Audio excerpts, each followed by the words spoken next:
So you're at home, enjoying your evening tea under a warm blanket, when all of a sudden you see a enormous mosquito. Its long and gangly legs have a span of your palm, and it clumsily bumps into all the obstacles it meets. Despite its awkward appearance, it's still terrifying.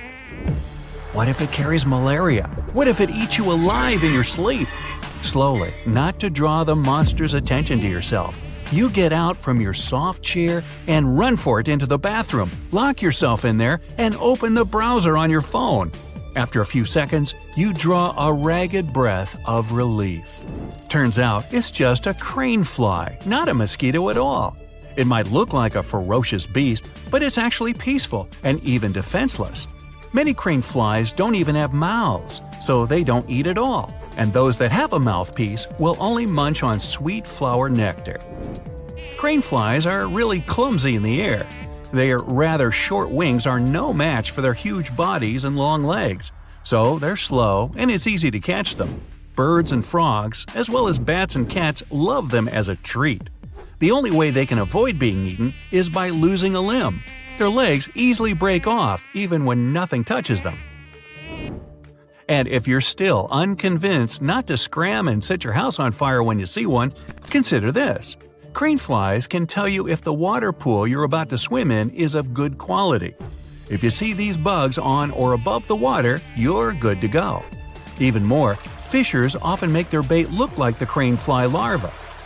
This makes it more appetizing for the fish.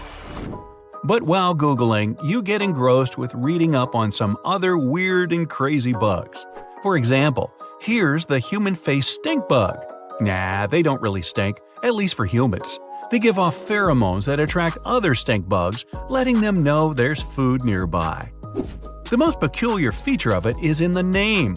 A man-faced stink bug has a face on its back, with 3 black dots drawn in red. The vibrant color of its back warns predators that the bug isn't tasty or even poisonous, while the black eyes draw attention from them to the vulnerable head. Saddleback caterpillar's name is also quite telling. It looks like some creature from another planet with a bright green saddle over its back. And the saddle is, sadly, the only safe part of the thing to touch. The spines you see all over the rest of its body are sharp and highly poisonous. If you want to give it a friendly tap on the back, make sure you don't touch anything else. Well, we have a Titan beetle next. Meet the largest beetle in the whole world.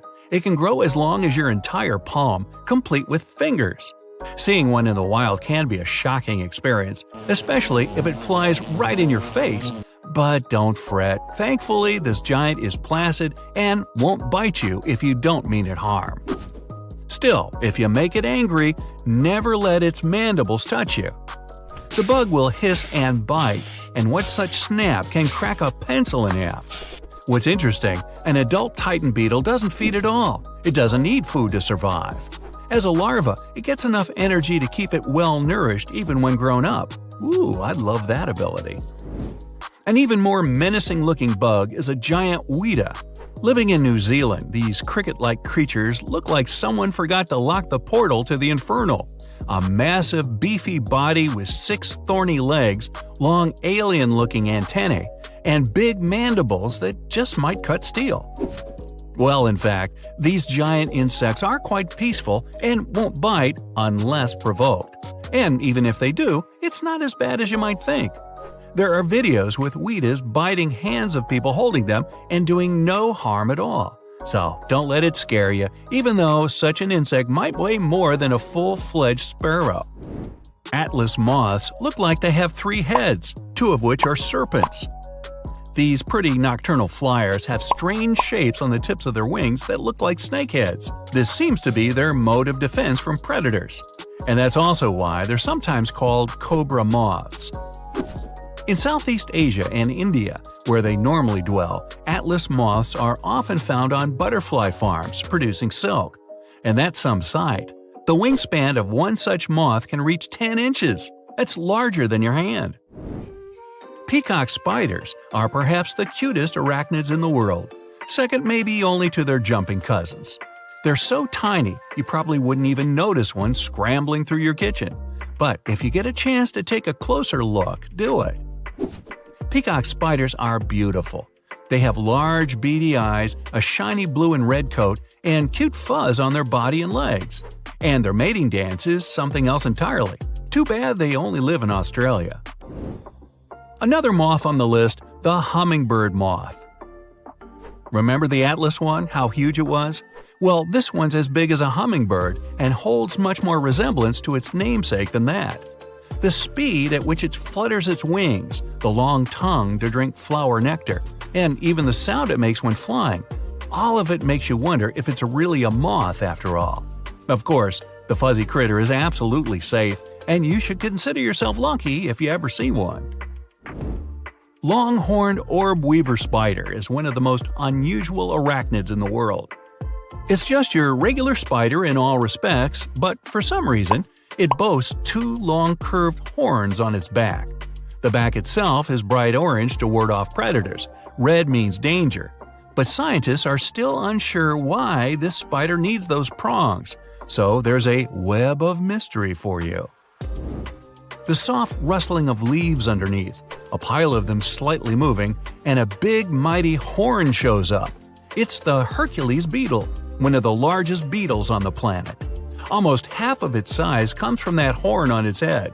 Thanks to this wonderful appendage, you know exactly it's a male. Females don't have it at all. Yet the name comes not only from the horn, but from the amazing ability of this giant to haul extremely heavy loads. Its strength is second only to dung beetles. A Hercules can carry as much as 850 times its own weight. If you ever see a bug with 5 heads wearing a pointy cap, no, you're not on another planet. It's a Brazilian treehopper. Straight from a sci-fi movie and onto your screens here, this insect is a real mystery. It's small and secretive, and much is still unknown about it. No one knows why exactly the treehoppers have these fuzzy balls on their heads, but they've only got one head after all. That much is certain. Going for a swim in a freshwater pond somewhere in the African tropics. Watch your toes. You can get a giant water bug hunting them. It's a predatory bug and the largest of its kind. With those huge pincers, it's no wonder it's commonly known as an alligator flea and a toe biter. The bite of this water-dwelling monster is really quite powerful. It grabs its prey with the front legs and then slowly munches on it. And when I say it's a predator, I mean it. Giant water bugs' favorite food is fish and amphibians. Despite their name, scorpion flies aren't related to scorpions. They get this moniker thanks to their tails, which look a lot like the notorious arachnids. Seeing a flying scorpion is a daunting sight at best, but fear not, these critters are small and gentle, and they can't even bite you. Only the males have such a tail, and they use it to attract females. Hey! What do you imagine when you hear the words walking stick? Certainly not a bug, but that's exactly what it is. Look at this twig and try to guess. Is there something alive on it or not? Yes and no. This twig is not a twig at all. It is a walking stick. These insects have developed a fascinating camouflage. They're long and unassuming, able to stay still for hours on end, which makes them look like dry twigs. But as soon as you touch one, it scrambles away on its gangly legs. Thanks to their appearance, predatory birds often miss walking sticks in the dense foliage, and their Australian kin give off a pleasant scent, something like peanut butter. Ooh, yum. Now sloths can hold their breath longer than dolphins. Yep, incredible but true. They slow their heart rate so much they can stay under the surface for up to 40 minutes. Unlike fish, dolphins and whales are aquatic mammals, which means they can't breathe underwater. When it comes to breathing, they're more similar to us than the fish. Both of them have lungs and they breathe air through something we know as a blowhole. When they're under the surface, they hold their breath until they come up for some air again. Dolphins can stay under the water for 10 minutes. A sperm whale can hold its breath for 90 minutes, while an elephant seal holds the record when it comes to aquatic mammals and can stay under the water for 2 hours without having to go up. There's a wasp so tiny, much tinier than its name, It's smaller than an amoeba, even though amoebas are made of one cell only. You can see this wasp has the same body parts as the rest of the bugs – wings, brain, eyes, and the rest. But it's really a tiny version of an insect since it's only 8/1000ths of an inch long. And the smallest adult insect we know of is a parasitic wasp with a big name, also known as the fairy fly. Their males don't have wings, they're blind, and only 5/1000ths of an inch long.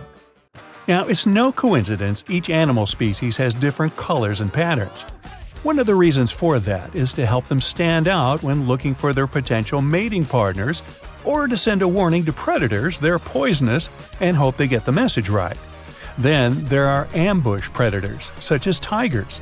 It's very important for them to remain invisible because the difference is huge. If their prey sees them before they get there, no dinner that night.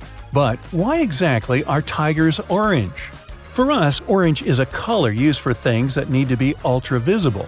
For example, items such as safety vests or traffic cones. To the human eye, orange will mostly stand out in the environment. So if there's a tiger coming for you, you'll spot it relatively easily. But humans have so-called trichromatic color vision. When light from your surroundings enters your eye, it hits the retina, a thin layer located in the back. To process that light, the retina uses two kinds of light receptors, rods and cones. Rods can only distinguish differences in light and darkness. They can't sense color.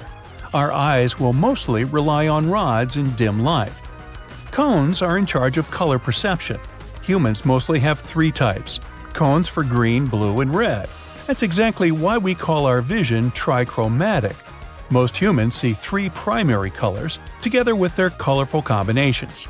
Apes and some monkeys also have such a style of vision. But most mammals that live on land, including cats, horses, deer, and dogs, have dichromatic color vision. Retinas in their eyes have cones for two colors only, green and blue.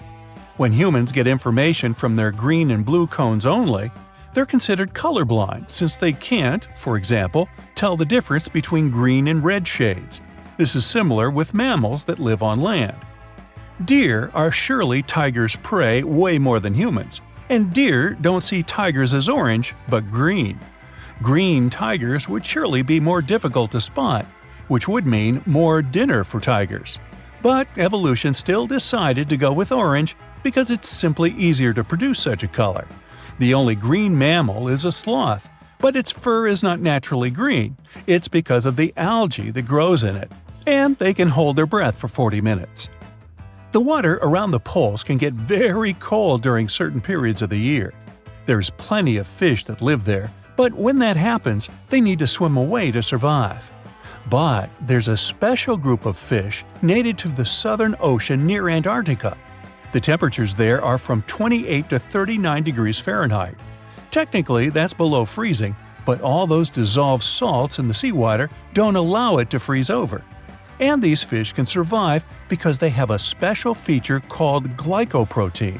It helps them stay in their home because it acts as sort of a natural antifreeze. It's a protein that prevents all those ice crystals from forming in their blood and helps it continue to flow normally. Have you ever wondered how tiny animals like ants breathe? Try to open your mouth and throat, but at the same time, hold your chest and diaphragm still. The diaphragm is a muscular structure that separates the chest and abdominal cavities in all mammals. It expands as you breathe. If you can't do this, you can't hold your breath, because oxygen will still find its way into your lungs, at least enough of it to keep up with your body's demands. But generally, when you breathe, diaphragm is actively pumping air in and out of your body. To survive without the diaphragm doing so, you'd need more than one throat and a way smaller body. Now, ants have 9 or 10 pairs of openings along the sides of their tiny bodies. They're called spiracles, and each is connected to branching series of tubes. It's a system similar to human lungs.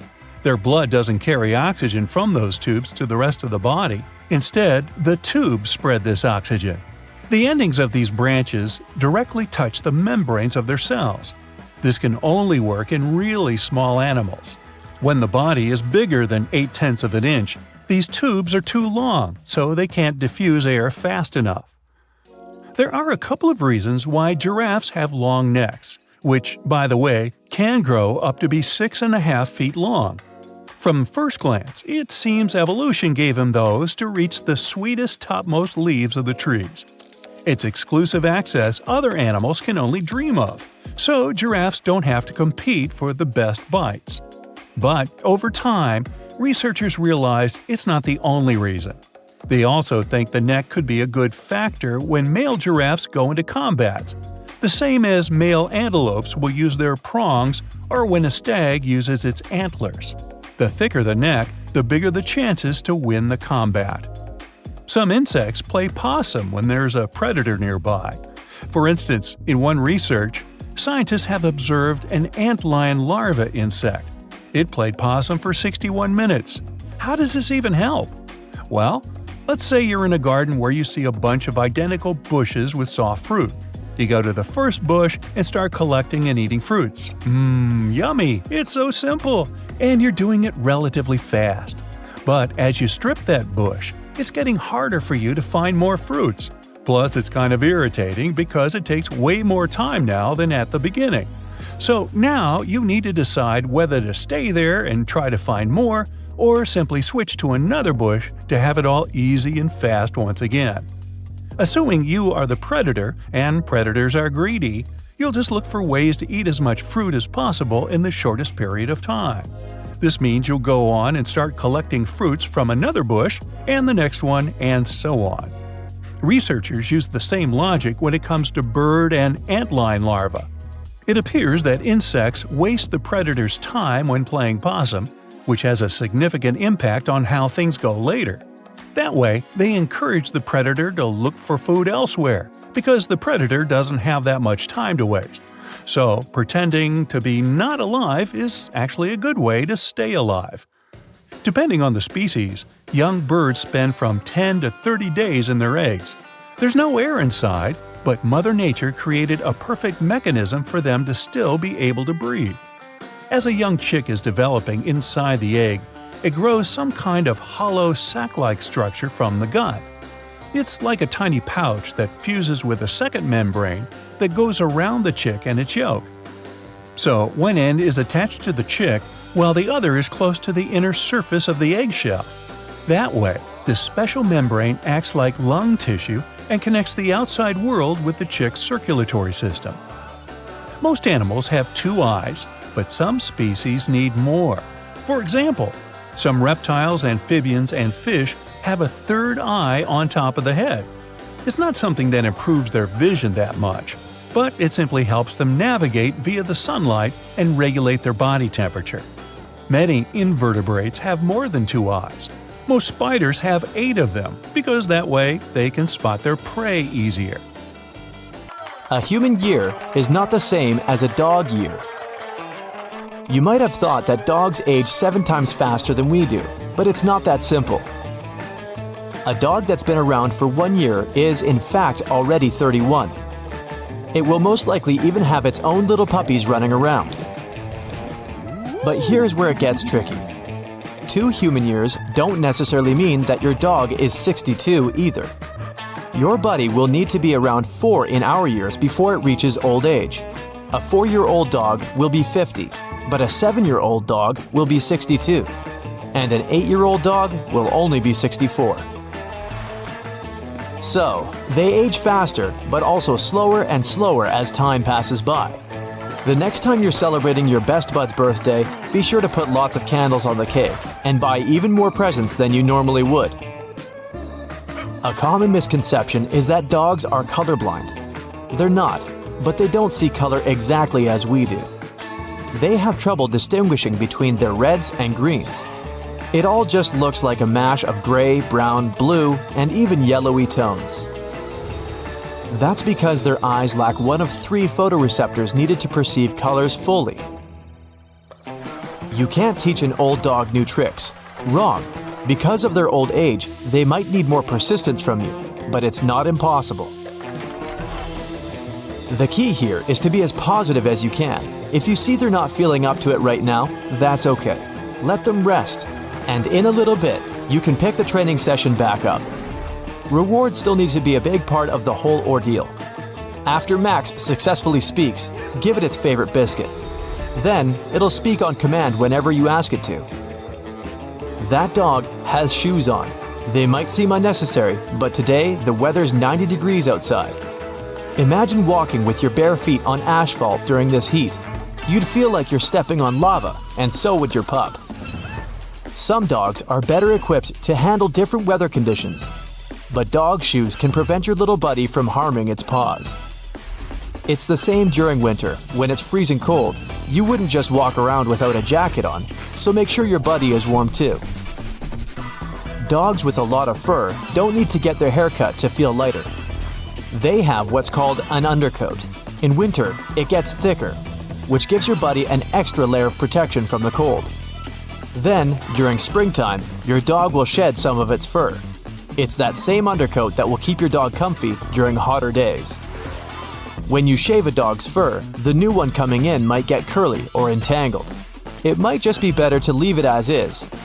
You can also find different alternatives to keep them cool. Keep it in the shade when they're out, and always bring a bottle of cold water with you, so your buddy's always refreshed. At home, you can put damp towels for them to lie on. If you have a garden, you can also turn its sprinklers on and let Max run free. It'll exercise and have lots of fun. Not all dogs are great swimmers, but all dogs love swimming. If yours can't swim all that well, it might be because it has a bulky chest and a large flat head. In fact, it might not even be able to stay afloat. Get it a swimming vest designed especially for dogs. Some people might say a slightly open window is enough to keep a dog in the car. This isn't true, because after spending just a few minutes in a heated or cold car might mean severe health implications for your best friend. Some states even let you let a dog out of the car if you see it in there, to let it breathe. If your dog can't stand mail carriers, it might be because it's trying to protect you. They bark because they're trying to alert you, their pack leader, that the vicious mail carrier is coming. You can fix this by introducing them to one another. This way, your dog will recognize them as a friend and not a villain. Unlike you, your dog isn't yawning because it's sleepy. Yawning is a way for them to show anxiety. If it doesn't like cats and there's one around, it could yawn. Or maybe there's a new person in the house and Max isn't feeling comfortable in their presence. Or you take your dog to a play date, but they're not getting along. Max keeps yawning because he's getting upset. Yawning is also a way to show you it's running out of patience. It might be time for both of you to leave. Dogs eat grass when they're sick, but this isn't always the case. Catching your dog eating grass when you've been talking to your friend for way longer than you should have probably means it's just bored. They do it to be rebellious too, or just because it's fun. It won't be a problem if the grass isn't treated. Either way, just make sure it doesn't eat too much of it. Otherwise, head out to the vet. Even a little bit of chocolate is poisonous for your pup and should be kept hidden away at all times. This includes cocoa powder and baker's chocolate. This applies to cats too. If you suspect that your pet has eaten a large amount of chocolate, take it to the vet's office immediately. Well-trained dogs will do what they're supposed to and obey commands, but don't think they'll never bite you. It can act out of emotion. Imagine your dog's scared. You've put it in an uncomfortable situation with lots of new faces. This has been going on for a while, and Max isn't able to control his emotions anymore. So, a new person tries to reach it to give it a pet and gets punished. Nothing harsh, but it was unexpected. Maybe it felt like it needed to be defensive. Thinking they're protecting and guarding you is another reason why a dog might bite. Or if they're feeling too intimidated by whoever it might be. You've got two dogs and you're about to enter your house. One of them is waiting for you in its bed. It doesn't make a big whoop about it rather than wagging its tail. The other one comes running to the door. It whimpers, jumps, and wags its whole body while running in circles around you. This doesn't mean it loves you more. It just means it's not properly trained yet.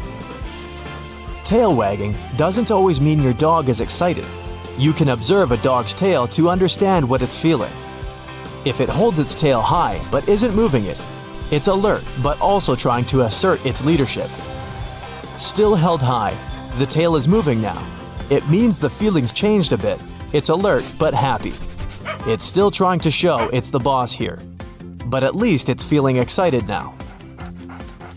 When its tail is between the legs, your dog's feeling afraid.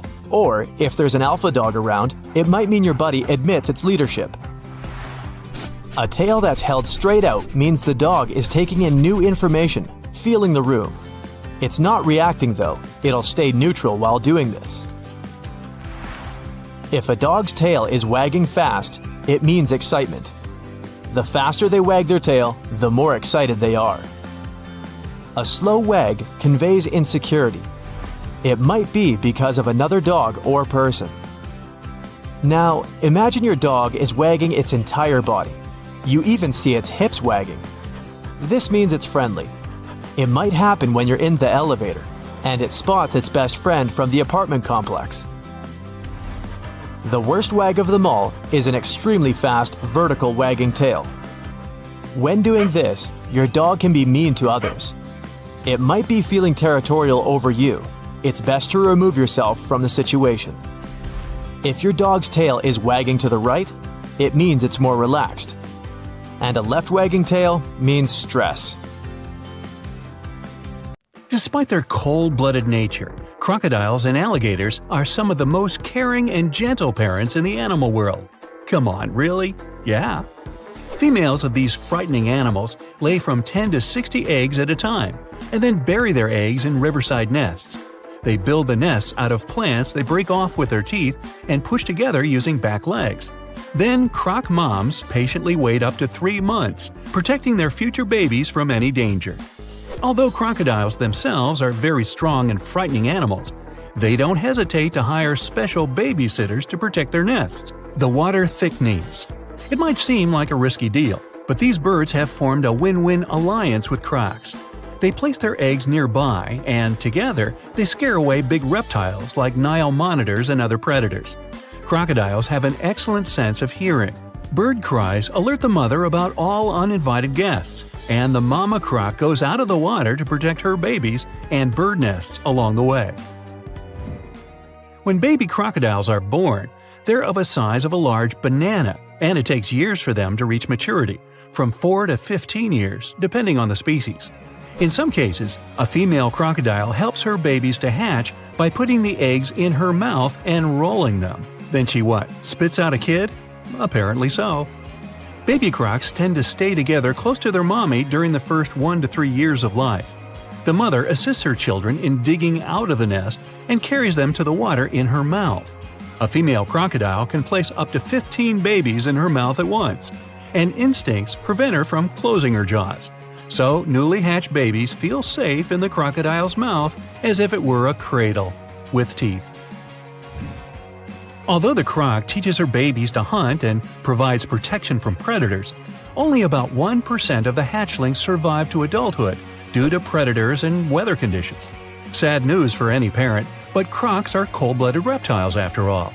The only reason they cry is physiological rather than emotional. When crocs spend enough time out of the water, their eyes get so dry that they cry to keep them lubricated. If a baby crocodile manages to survive its childhood, it gets the chance to live a very long life. Just like some other reptiles, turtles, and whales, crocodiles exhibit the so-called negligible senescence, or in simple words, a lack of normal aging. It means they don't actually get older, just bigger and badder. They're only afraid of getting sick or being attacked by other predators. Although the average lifespan of crocodiles varies from 50 to 70 years, some of them reach over 100 years. So in theory, someone may meet a 500-year-old crocodile as huge as an airplane somewhere deep in the tropics. But the chances to survive and tell the tale of this meeting are slim, because the crocodile's appetite grows in proportion to its body. Mr. Freshie, who passed away at the age of 140 years, was the oldest documented crocodile that was in captivity. It was caught in the Moorhead River in 1970 and resided at the Australian Zoo. Mr. Freshie was called after its kind, freshwater crocodile, the breed that has never been witnessed doing any harm to humans. At the age of 10, when crocodiles reach the body length of about 5 to 10 feet, they become mature enough to give birth to their own babies.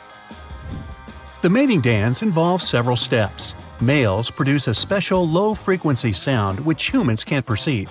But for crocodile females, it sounds like an invitation to become a mother and continue the gentle parenting tradition. Hey, could we call this the crocodile rock? Hey, I like that song. Of course, crocodiles are not the only animals that demonstrate surprisingly high family values and dedication. Polar bears, for example, are very attentive and take time to teach their cubs all necessary survival skills in the cold climate. While the babies are still in their mother's belly, polar bears construct a special space by digging into deep snowdrifts. This space serves as a home for the future cubs. They spend their first months of their life getting milk and heat from their mother. Polar bears usually give birth in a period between November and January and don't allow the cubs to get out until spring. The newborn's fur is very fine, and they're not yet ready to face severe colds. Once the cubs emerge from the den, the mother bear begins to teach them how to survive in the outside world. Babies mimic her every move, learning how to swim, hunt, build dens, and migrate. Mother will fight off predators and larger polar bears and hide her cubs from any threat. After 2 to 3 years together, babies learn everything they need to know and leave her. But they'll still be able to recognize their mother throughout their life, which lasts up to 30 years. Another example of caring motherhood can be found among our close relatives, primates. Gorillas, chimpanzees, and bonobos, a cousin of the chimp, embrace and kiss their newborns just like humans. While feeding their little ones, primate females release special hormones associated with motherhood feelings and gentleness. When it comes to breastfeeding, orangutans are the champions. This process may continue for up to 8 years. In the wild, orangutan mothers nurse their offspring for up to 7 years, which is longer than any other primate. During this period, mothers teach their infants to find food and build sleeping nests on their own. The bond between female orangutans and their mothers is stronger than that of males. Daughters may continue living with mothers until they reach the childbearing age that equals 15 or 16 years. Yeah, they just won't move out. Just like humans, apes may have mother issues that impact their social life. Maternal support helps young primates to gain dominance and mating success when they grow up. On the other hand, apes who didn't get enough nurturing in their childhood tend to have fewer children when they reach maturity. Meanwhile, males of African elephants don't fight for dominance because all important issues are resolved by females. And every calf in the herd is cared for by everyone equally. A young elephant mother gets the assistance of her sisters and older aunts while giving birth and raising her child. That's why elephants are considered some of the most protective moms on the planet. Herds of female elephants and children tend to travel together in a special circle. They put the youngest members of the group inside the circle to protect them from predators. Also, older elephants will adjust the pace of the herd so the calves don't get tired and lag behind. Females in the social group will communicate with babies using affectionate gestures and teach them how to find food. And everyone packs their own trunk. By the way, girl elephants are very attached to their mothers and will typically remain together until the mother passes away from old age. And the average lifespan of elephants is around 65 years or even more. Mothers bear the cubs for 2 years of that time, so no surprise they're so attached to each other. Giraffe females also have a long pregnancy period, 15 months. But it makes sense because the giraffe calf is already on its feet very soon after birth. Mother nurses giraffe babies for about 9 to 12 months. When she needs to go find some food, she will hide her babies or ask other giraffes to look after them. Like humans, giraffe moms need to stay awake. They can afford to sleep from 30 minutes to a couple of hours a day. And even that in extremely short periods, like 5 to 10 minutes at a time. The remaining time is dedicated to guarding and protecting her babies. Emperor penguin mothers are not afraid of difficulties either. After laying an egg, the female leaves it with a male who protects it from any threat. Meanwhile, the mother takes a long journey of up to 50 miles to reach the ocean shore and catch some fish. When the fishing is over, she returns to the hatch site to feed the fish to her newly hatched babies. Seafood! Using the warmth of her own body, the penguin female keeps the younger generation safe and warm. Now, one of the most common animal myths is that mice love cheese. It popped out a long time ago, probably as early as when people started storing food. Since mice are regular visitors to human homes, they were constantly looking for food they could eat. People used to store grains in glass jars. They also kept their meat hanging up high. But they'd lay the cheese on the shelf, which was an easy target for all the unwelcome pantry visitors like mice. So they ate it because they couldn't reach anything better. But a mouse will definitely more likely go after chocolate or some other sweet thing than the cheese. Who can blame them? Now, flamingos don't really stand in the water on one leg so they wouldn't get cold. This is just a simple way for them to spare the effort. It's exhausting for us humans to stand on one leg, but for them, this is the most stable position possible considering their peculiar anatomy. This pose doesn't require any muscular work. Now I'm jealous. One of the most widespread and oldest myths out there is that ostriches hide their heads in the ground every time they're scared. A long time ago, researchers thought ostriches weren't very smart because they bury their heads in the ground without being aware the rest of their large bodies are still out there, where everyone can see them. In fact, ostriches do it when they want to swallow sand and pebbles to boost their digestion or just turn over the eggs they lay in their nests. And even then, they technically don't bury their head, but put it near the ground. Otherwise, with its head in the sand, the poor thing wouldn't be able to breathe.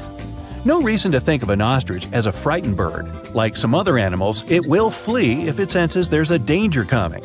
And in some situations, it'll fight back and defend itself. And that's one angry bird. What do you think is the largest thing a blue whale can swallow? Well, we're talking about the biggest animal ever known to have lived on our planet. It can grow up to 100 feet long with a weight of 200 tons. Its heart is as big as a car, and its tongue can weigh as much as an average elephant. It's easy to imagine a blue whale swallowing cars, people, and even small ships, perhaps. But it's all wrong. The largest thing it can actually swallow is a grapefruit. Its throat can take the size of a small salad plate. Whales feed on small fish, plankton, and marine crustaceans, so they don't need a bigger throat. But we wouldn't be able to survive the juices inside a blue whale's stomach anyway. It would finish us within 15 seconds, similar to how long we'd last in space without a spacesuit. So don't try this.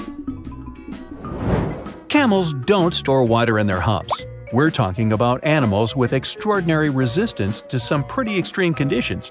They can survive even when drinking water only every 8 to 10 days. But not because they have a secret stash on their back. It's because, when they have a chance to drink, they will swallow 50 gallons of water at one sitting.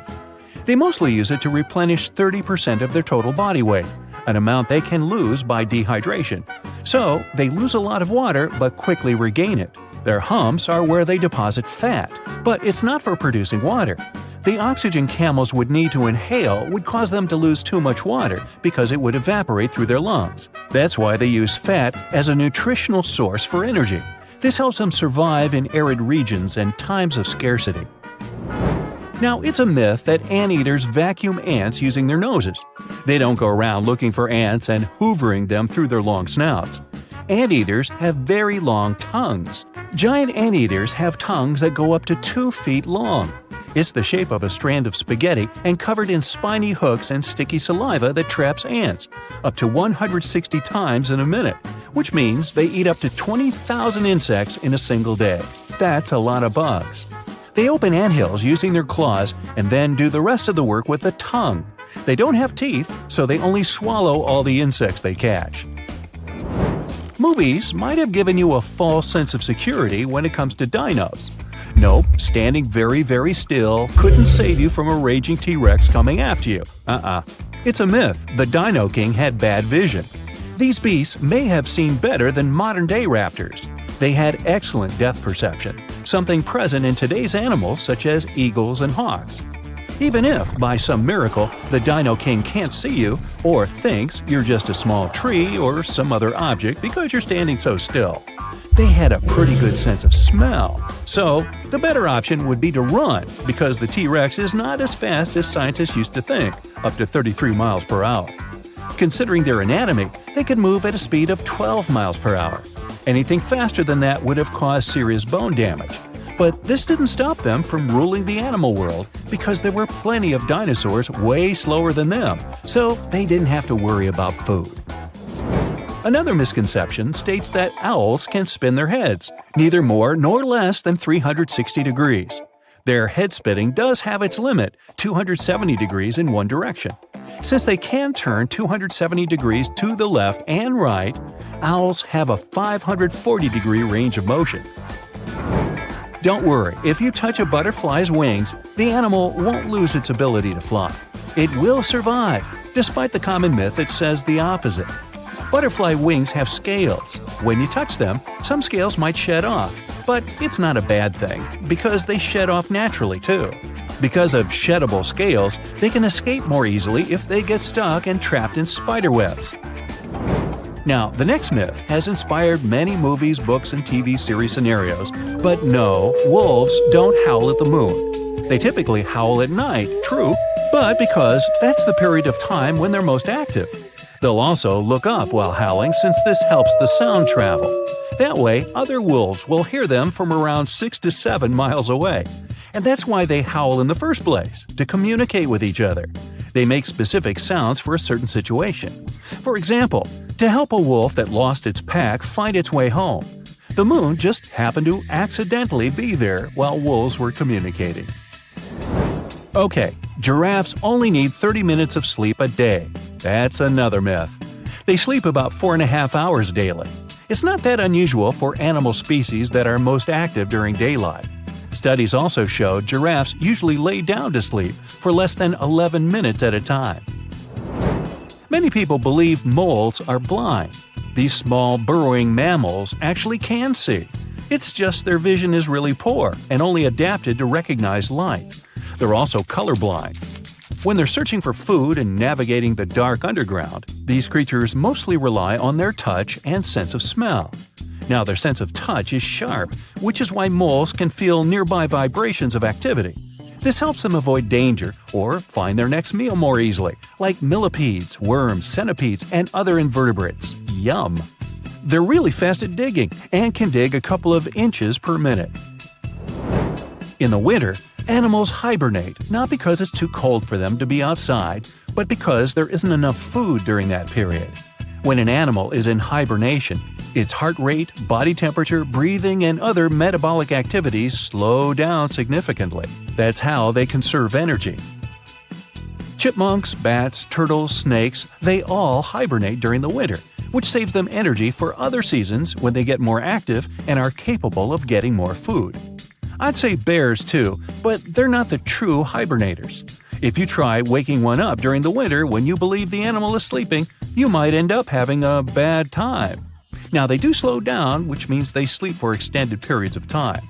They're still not asleep for the entire winter season, and you can easily wake them during their sleep, so let's not. Now, don't believe myths. Earwigs won't lay eggs in your ears. Yup, despite their name, they're not that interested in your ears. Well, at least there's no evidence they'd want to go there. They prefer to spend their time in dark, moist places, such as under tree bark or in soil. So, your ears are off the hook. And they're off. In the ultimate test of speed versus endurance, the cheetah immediately takes the lead. Reaching highway speeds in only 3 seconds, it's the fastest animal on this planet. But just after 20 seconds, covering a distance of 7 football fields in that time, the cheetah can't keep going. And the pronghorn takes the lead. The speediest animals in North America, they leave their natural enemies, coyotes and bobcats, in the dust. Now, that's what I call fast food. But it's slowing down as well. At a lower speed, they can keep it up for miles. Close behind, look out! It's a blue wildebeest.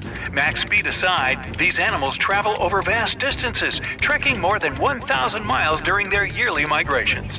It would take you 20 hours to drive that. Up next, the king of the jungle himself. Like the cheetah, lions are built for short bursts of speed. They hunt by sprinting to their prey and pouncing on it with leaps of up to 36 feet, almost as long as a semi. More than a few seconds though, and their muscles tire out. Down they go, one after the other. Cats, rabbits, bears, oh my, nearly all the sprinters are tuckering out in under a minute. Now we find out who can endure the longest. The fastest two-legged animal and the largest bird on the planet can compete well enough with the sprinters. The tendons in an ostrich's legs are like springs, propelling the animal forward without expending too much energy. But after 45 minutes with its speed continuously falling, the ostrich is finally calling it quits. And there goes the pronghorn along with it. Fun fact, it gets its name from that unique split on each horn, like prongs in a fork. It's the only animal that sheds its horns each year. Usually only antlers fall off yearly. At the 1 hour mark, the camel taps out. It can easily transport large loads over 25 miles a day, but not while running. For windy days in the sand, camels have 3 eyelids protected by 2 rows of long, thick lashes. They can also close their nostrils completely. Boy, that would be handy. The sled dogs are still going strong. They have plenty of energy to keep up the stamina. Sled dogs eat 5 times more calories than your typical domestic pooch, taking in up to 10,000 a day. But at 1 hour and 20 minutes, the fluffy canines are done. The zebras are still hanging in there. As long as they can avoid a lion's quick pounce, they can easily outrun their predators thanks to their stamina. In fact, the lion doesn't get the zebra about 80% of the time. Their equine cousins keep galloping at a steady 10 miles per hour, even though horses can do more than 5 times that.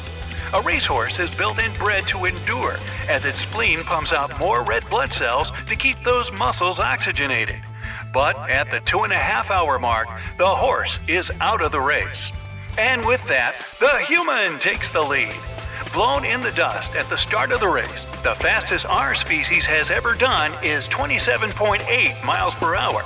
And that was for a fraction of a second by Olympic sprinter Usain Bolt, not your average Joe. Speed is for the animal kingdom. Humans were built for long distance running, and we top them all. The best we've got in that department is a man named Dean Karnazes, who jogged 350 miles across Northern California without stopping for 80 hours and 44 minutes. That's over 3 days of non-stop running. Really? He didn't even stop for... Wow. Our species evolved for endurance running. We have a body covered, not in fur, but 2 to 5 million sweat glands. We're aerodynamic and can cool off more efficiently than animals that pant instead of sweat. Our large, strong glute muscles keep us upright.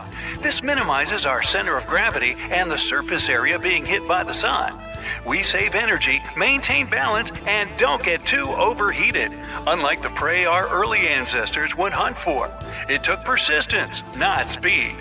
But any average Joe who's ever tried to run after the bus will know humans need to train to run super long distances. And the wear and tear on our muscles and joints is no joke.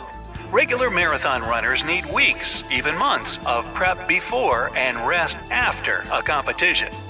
The racers have slowed down to a walking pace, and now the animal kingdom can finally impress with its endurance. The Arctic lemming spends most of its day trotting around looking for grub. The tiny 3-ounce creature travels 10 miles a day. That's like you walking the distance of 40 Grand Canyons in 24 hours. A polar bear usually covers 20 miles a day, but some have been tracked traveling 50 or even hundreds of miles. Polar bears are actually considered marine mammals since they spend their lives on the sea ice and depend on the ocean for food. Packs of wolves travel up to 30 miles a day in search of food. Loners looking for a new pack or a mate can travel much further, up to 500 miles. That'd be like going up and down Mount Everest 50 times. And why would you want to do that? During their yearly migrations, caribou can cover over 3,000 miles, more than the distance from San Francisco to New York. The eye color of Arctic caribou changes from gold to blue in the winter. It makes their vision more light sensitive during these months of little sunlight. But what's this? Up in the sky, it's the endurance flyers. Grab your binoculars and have a look at that ruby-throated hummingbird. Weighing not much more than a penny, some of them cross the Gulf of Mexico, a distance of 500 miles, in about 22 hours of nonstop flight. Not bad for the smallest bird on our planet. Whoa, watch out, little guy. It's a peregrine falcon zooming by at 125 miles per hour. These birds can travel up to 800 miles a day and reach speeds of close to 190 miles an hour when diving. It's the fastest endurance flight among birds and technically the fastest animal on Earth. Ooh, a looming shadow covers the peregrine falcon from above. Here comes the biggest flying bird in the world. With its mighty 11-foot wingspan, the wandering albatross can travel 10,000 miles, almost halfway around the world in a single journey. They spend most of their time in flight, coming to land only when it's time to breed. Here we have a globe-trotting dragonfly that recently dethroned the monarch butterfly for the #1 spot among massive insect migrations. Monarchs make an annual 3,000-mile trip from Canada to Mexico, but the globe skimmer dragonfly crosses oceans and flies up to 11,000 miles. If you're looking to set a world record for the longest walk in the world, you'd need to start on the most southern tip of Africa and trek to the furthest northeastern tip of Russia. It's 14,000 miles, more than half the circumference of the Earth. The Arctic Tern covers about 18,500 miles. That's 3/4 of the Earth's circumference in 3 week-long flights. If you tried to hike that, it would take you 4 years to complete such a trip. Still, nothing compared to the bird that can fly non-stop for 200 days in a row. Some swifts can be airborne for 10 months at a time, which means they cover the distance to the moon and back several times in their life. Like many migratory birds escaping winter, they eat and sleep while flying. Switching to X-ray mode and you'll see these birds switch off half their brain for rest, while the other half keeps the flight going. Now, don't be so impressed, humans can do that too. Well, sort of. It's why you sleep so lightly in unfamiliar places. Half your brain is on alert and not entirely sleeping. Humpback whales swim over 6,000 miles every year during the migration season. They hold the record for the longest migration among marine creatures. Fun fact, each humpback's whale tail is as unique to it as a fingerprint. There's even a picture catalog of all the known ones. Yet many sharks would sit back and laugh at all of them, if sharks could laugh. Species like great whites and makos, contemporary relatives of the megalodon, by the way, don't stop swimming their entire lives. If they stop, they won't be able to breathe. Continuous movement allows water to flow through their gills, and that's how they get oxygen. But most of their muscles don't need oxygen to function. That's their white muscle tissue. It's for long-distance endurance swimming.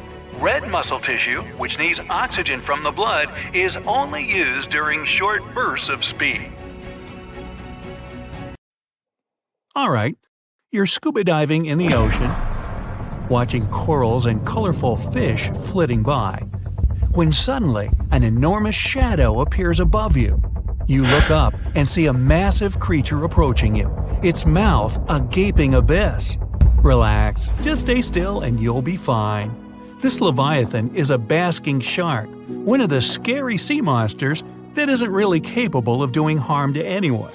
Basking sharks are filter feeders, just like baleen whales. They open their large mouths to swallow plankton, and don't even have teeth.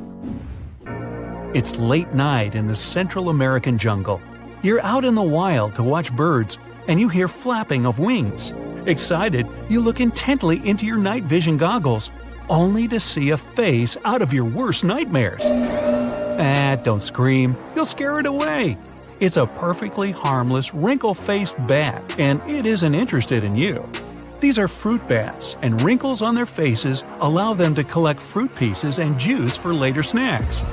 By the way, their Latin name, Centuro senex, was given to them for their semblance to 100-year-old humans. Walking around a Nepali national park and deciding to wash your face in the river nearby, you freeze in terror. A crocodile is looking straight at you from no more than a few feet's distance. Then it raises its snout above the water, and you exhale in relief. It's a gharial. These reptiles have long and narrow snouts that allow them to efficiently catch fish and at the same time prohibiting them from hunting any other prey. While still carnivores, gharials are pretty shy and will slither away at the sight of humans. Right now, there are no more than 1,000 of these crocodilians in the whole world, so let it go. Especially if it's a girl gharial. You dig your garden in the backyard and notice something moving on your shovel. You take a closer look and drop the tool in horror. A small creature looking like a hostile alien is scurrying away into some burrow in the ground. No worries. It's just a star-nosed mole. These critters have peculiar snouts that look like they've been blown up from within. Their eyes are small and weak, so the star on their nose helps them a lot to move around and seek food. It's always on the move, touching everything it can reach as if the tendrils were tiny fingers. Oh, you're bathing in the ocean again. Well, look to your right. There's a real toothed shark going right at you. Nah, don't panic. It's just a sand tiger shark. Neither a sand nor a tiger one. It's a vulnerable fish-eating shark that slowly swims in the seas and chases its prey from time to time. There have been no reports of it ever attacking humans, but it still has rows of sharp teeth, so don't try to touch it just in case. It may seem placid, but you don't want it to get a bite out of you, do you? Okay, from ocean to desert. You're in Australia and longing for some water. You see a likely spot and start digging the ground, only to stumble upon a creature straight from the depths of neither, all covered in thorns. It eyes you suspiciously and slinks away because it's just a thorny devil. Despite its ominous name, this lizard is harmless to humans. Horn-like bumps on its skin are for protection from predators and birds of prey. The thorns are hard, but as long as you don't touch them, you're fine. Now, if you have arachnophobia, it won't calm you down. But tailless whip scorpions you might meet in North and South America, as well as Asia and Africa, are more afraid of you than you are of them. Tell yourself that. These nightmarish creatures don't have stingers and won't even bite when threatened. The worst they could do, and only if you corner them, why would you do that, is prick you with their front legs, leaving tiny puncture marks on your finger. Many people even keep them as pets, and they're quite affectionate toward their owners. Yeah. If you ever stumble upon a burrow from which a hairless, big-toothed creature is peeking at you, just don't mind it and let it be. Naked mole rats are the sphinx cats among rodents. They're close relatives of mole rats, but, well, naked. And they're fascinating in their own right, too. Thanks to living entirely underground, they're almost totally cold-blooded, but can conform to any temperature outside. And their flappy, wrinkled skin doesn't feel any pain at all. So pins and prickles, as well as sharp teeth, don't scare naked mole rats. You're once again lost in the jungle, this time on Madagascar. Poor you. The night has fallen and you seek shelter. But when you think you've found a suitable tree to build a lean-to, you freeze in terror. A black, long-fingered hand appears on a tree branch right above you, and two huge yellow eyes are staring you down. Then you see a shaggy face and realize it's just a lemur, an aye-aye more precisely. This creature is native to Madagascar and only goes out at night, so you're lucky to see it. It fulfills a role of a woodpecker in tropical forests. It knocks on tree trunks to find bugs and uses its long, wizened fingers to reach inside. Tired of being scared, you seek your way home, but your horrors aren't over yet. There's a big red and white snake across your path. It hisses and lies in wait for you to move. You know it's a coral snake, a really dangerous venomous kind. You stop in your tracks, and only when it finally slithers away, you realize it was actually a milk snake. They often mimic venomous ones, not only coral snakes, to protect themselves from predators.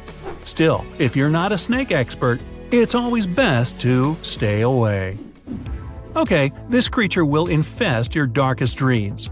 A giant African millipede. It's big, it's glossy black, and it has hundreds of tiny crawly legs. And yet, if it had googly eyes, it could even be cute. Perhaps that's why so many people keep them as pets. That, and because they commonly live up to 10 years. Giant millipedes can't really bite. Their only defense is curling into a tight ball and secreting irritating liquid from the pores of its skin. If you dare touch it, don't rub your eyes or nose afterwards. It's quite unpleasant.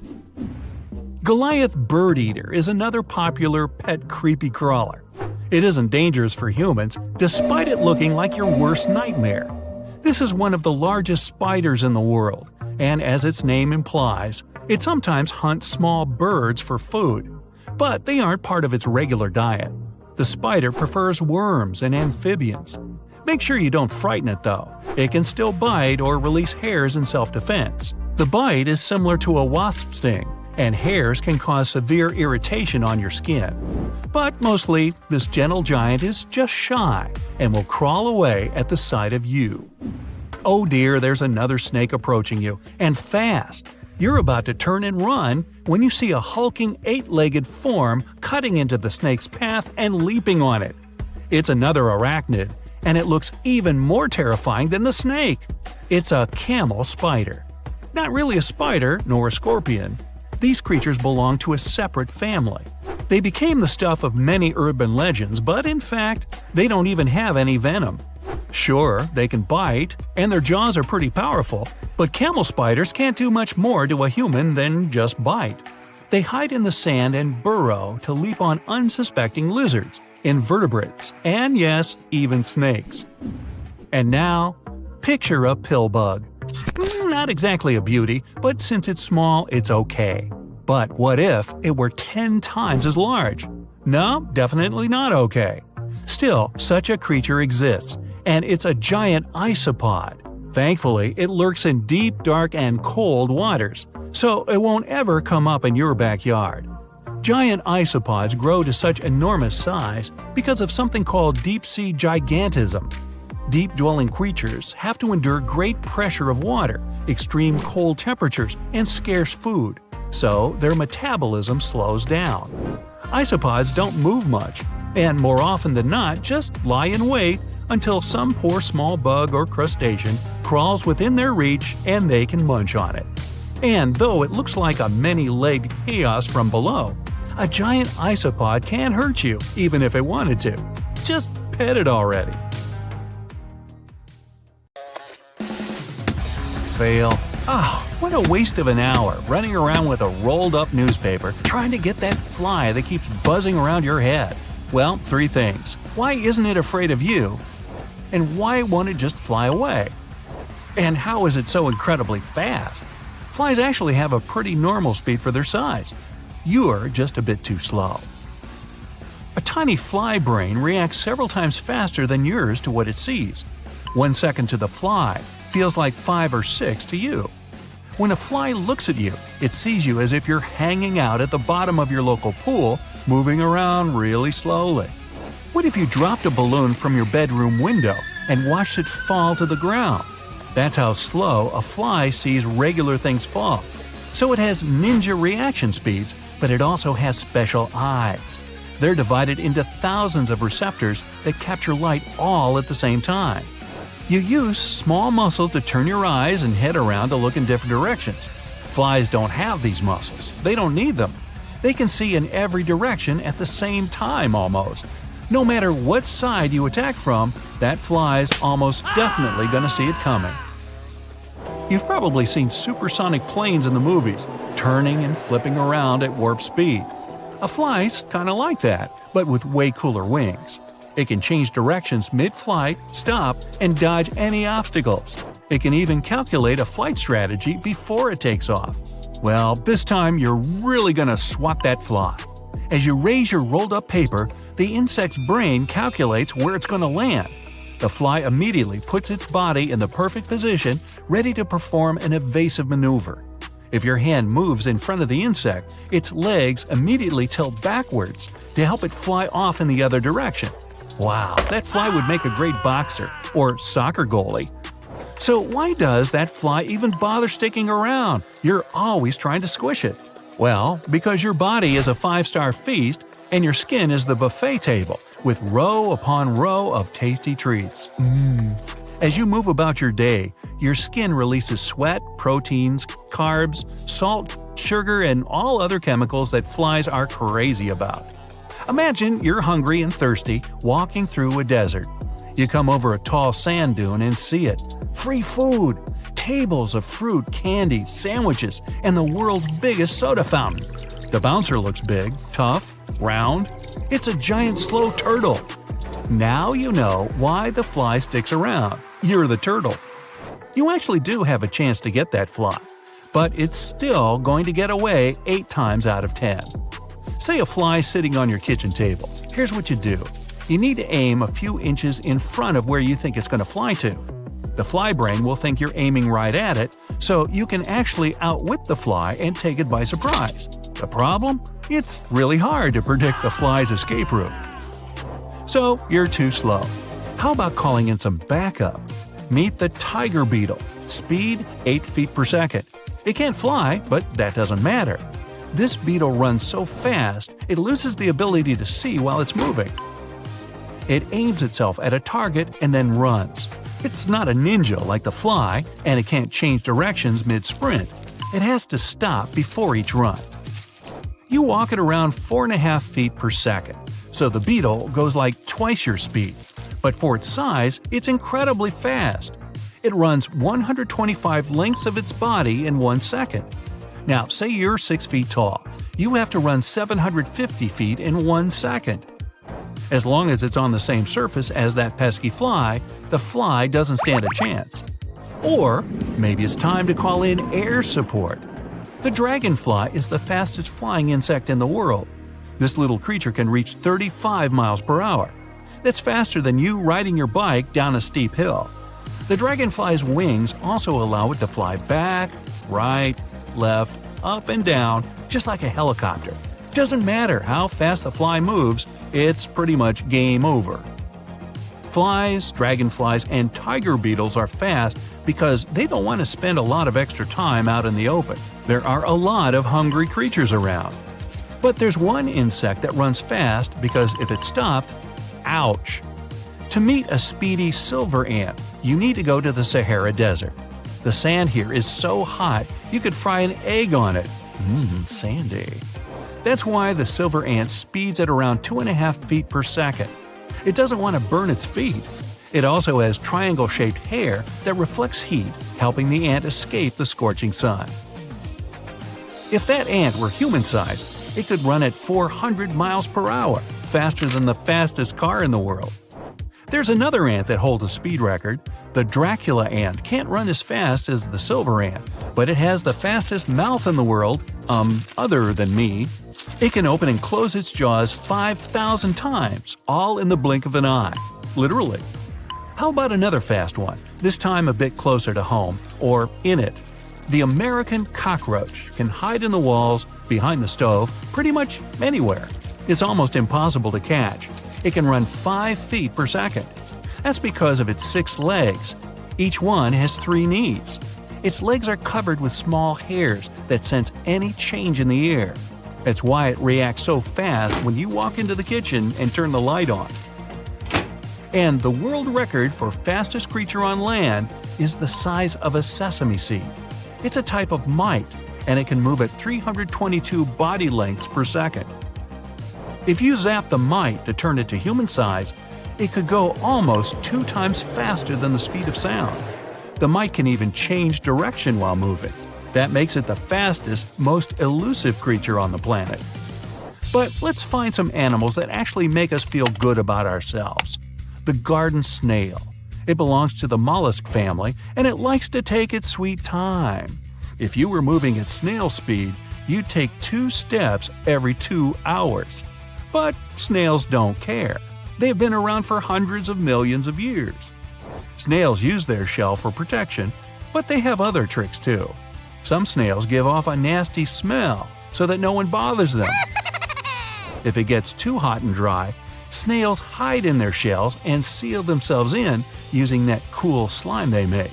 That slime also helps them climb up trees. Sloths are the slowest mammals on the planet. Thanks to their slow metabolism, food can take up to 16 days to get digested. Wouldn't be that hard to catch up to one of them, but their slowness actually helps them. You know how in the movies they say, "Stop, don't make any sudden movements"? Well, a sloth has that part down cold. Other animals simply don't notice them up there among the leaves. Manatees are one of the slowest sea creatures, but they're not too worried about anyone messing with them, except for humans in motorboats. They are huge and they have thick skin. It's like a sea tank, but way cuter. Another slow swimmer is the Greenland shark. It swims at less than 1 mile per hour. Like the manatee, it's large and in charge. No one's likely to challenge it face to face. But this all leads to the most hilarious snacking technique ever. The Greenland shark is basically slower than every single fish in the water. The only chance it has is to wait for some of those fish to fall asleep. Then it's snack time. The cool thing is that their easygoing lifestyle actually prolongs their life. The average lifespan of a Greenland shark is 300 to 500 years. They live in the North Atlantic and Arctic Oceans.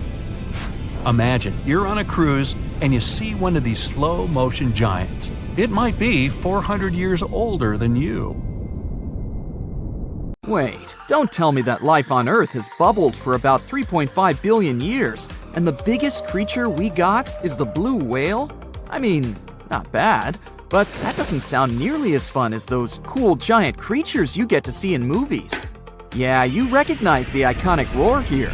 It appeared on TV, in comic books, in video games, and in cinema. I mean, come on. It even got its own star on the Hollywood Walk of Fame on its 50th birthday. So, what would it take to get good old Godzilla from the TV screen to our streets? And we're talking about the beast that's really gigantic. In the original film from 1954, Godzilla was thought to be 164 feet tall. This was the perfect height for the monster to just peer over the biggest buildings in Tokyo at the time. But as further movies came, Godzilla became bigger and bigger. In theory, this would be the biggest animal that could exist and not end up crushed by the gravitational field of our planet. Even if we're talking about some tiny Godzilla of, let's say, 14,000 tons. To take the gravitational force of our planet and carry such weight, Godzilla must have some incredibly strong bones. And as an object gets bigger, its volume will actually increase faster than its surface area. Okay, wait, let's start small. So, cells are the building blocks of life, and they come in all shapes and sizes.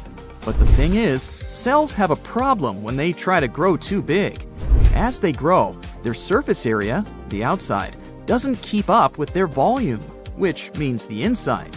It's like having a big mouth but a tiny stomach. You can't digest all the food you want to eat. Why haven't I learned that already? Especially when I open my fridge for a midnight snack. So, if cells get too big, they can't get enough nutrients in and waste out fast enough. It would be like living in a very big house, but with just one tiny door to go in and out. Plus, that's not their only problem. Cells also need to be able to divide and replicate, and this task gets tricky as they get bigger. They need this thing called microtubules for that. It's sort of like a skeleton that gives them structure. But don't worry, evolution is a foxy little thing.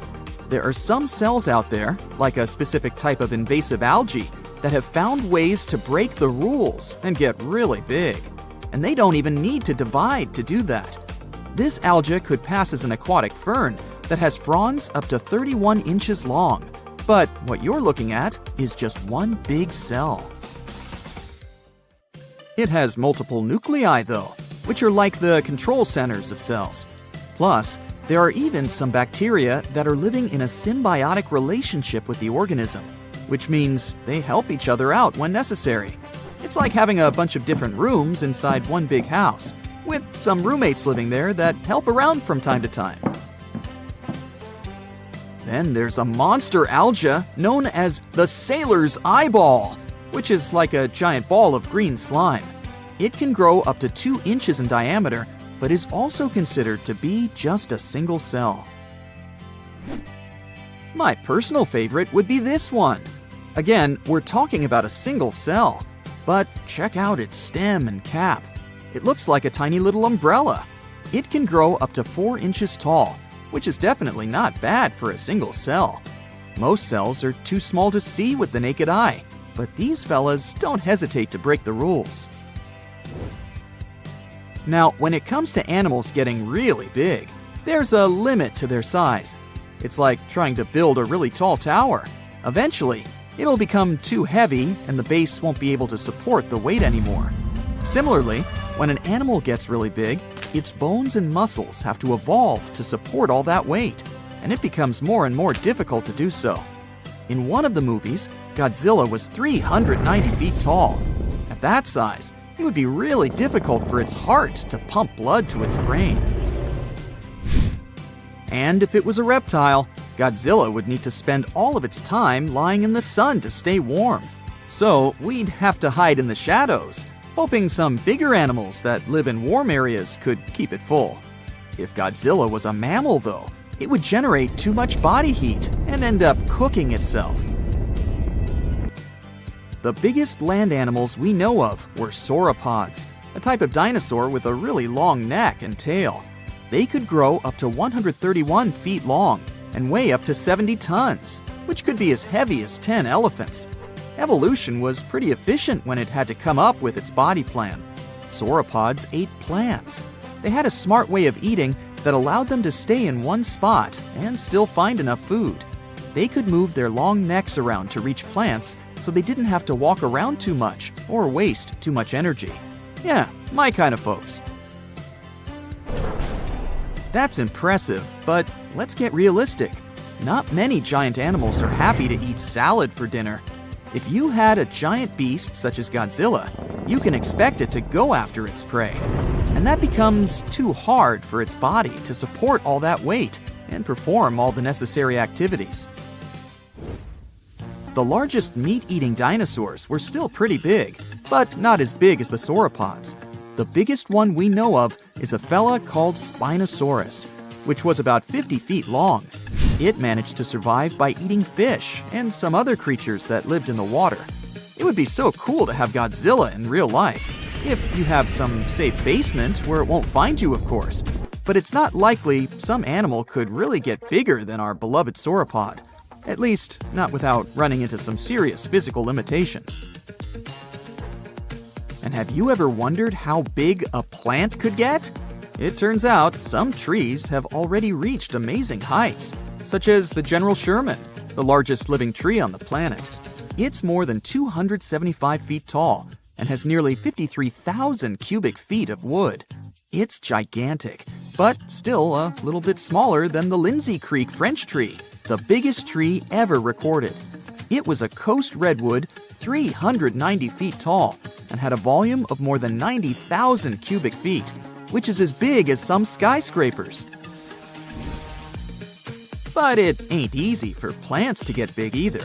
When they're tall, it's tricky for them to get water from the roots to the leaves. Redwoods have a couple of tricks up their sleeves, though. For example, they absorb moisture from fog through their leaves. Plus, they have a wide base that gives them more support. If we want to build taller buildings, we also need to think about the challenges plants face, like how to build a good base that will support the structure and transport water and nutrients. If we're not just looking for height, we can take a peek at other massive organisms on our home planet, such as Pando. This is a male aspen forest in Utah that covers 107 acres and is basically one giant organism. It weighs almost 6,000 tons and is one of the biggest organisms on Earth. Perfect salad bowl for Godzilla. I mean, plants aren't the only organisms that can grow to massive sizes. There are fungi, like the honey mushroom, that can grow into a network of tiny threads called hyphae. They tend to spread out over big areas, and it's like a pretty big underground web, connecting everything together.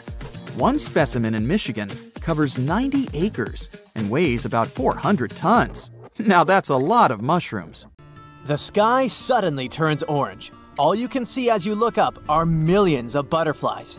You just got lucky to witness the spectacular natural show, the annual migration of monarch butterflies. Every fall, as the days get shorter and the temperatures go down in the northeastern US and Canada, these beautiful creatures leave their summer breeding grounds. They travel up to 3,000 miles to Mexico and never come back. Their perfect overwintering ground is high in the mountains. Millions of monarch butterflies are safe there in the canopy of OML fir trees. Once the winter is over, it's time for them to go back up north. They make a stopover around Texas to mate and lay eggs on milkweed plants. A few days later, these eggs turn into caterpillars that feed on the plant until they transform into grown-up butterflies. Now, it's their turn to continue the journey up north until they find a new breeding ground. This way, generations keep changing en route, and it may take up to 5 of them to get to the final destination back in Canada. It's a natural mystery how the butterflies traveling south live up to 8 months traveling with the air currents.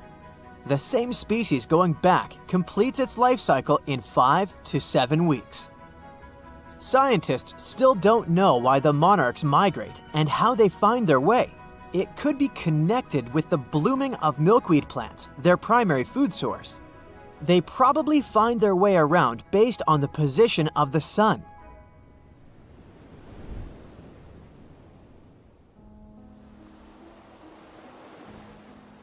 Humpback whales are real champions when it comes to migration and size among mammals.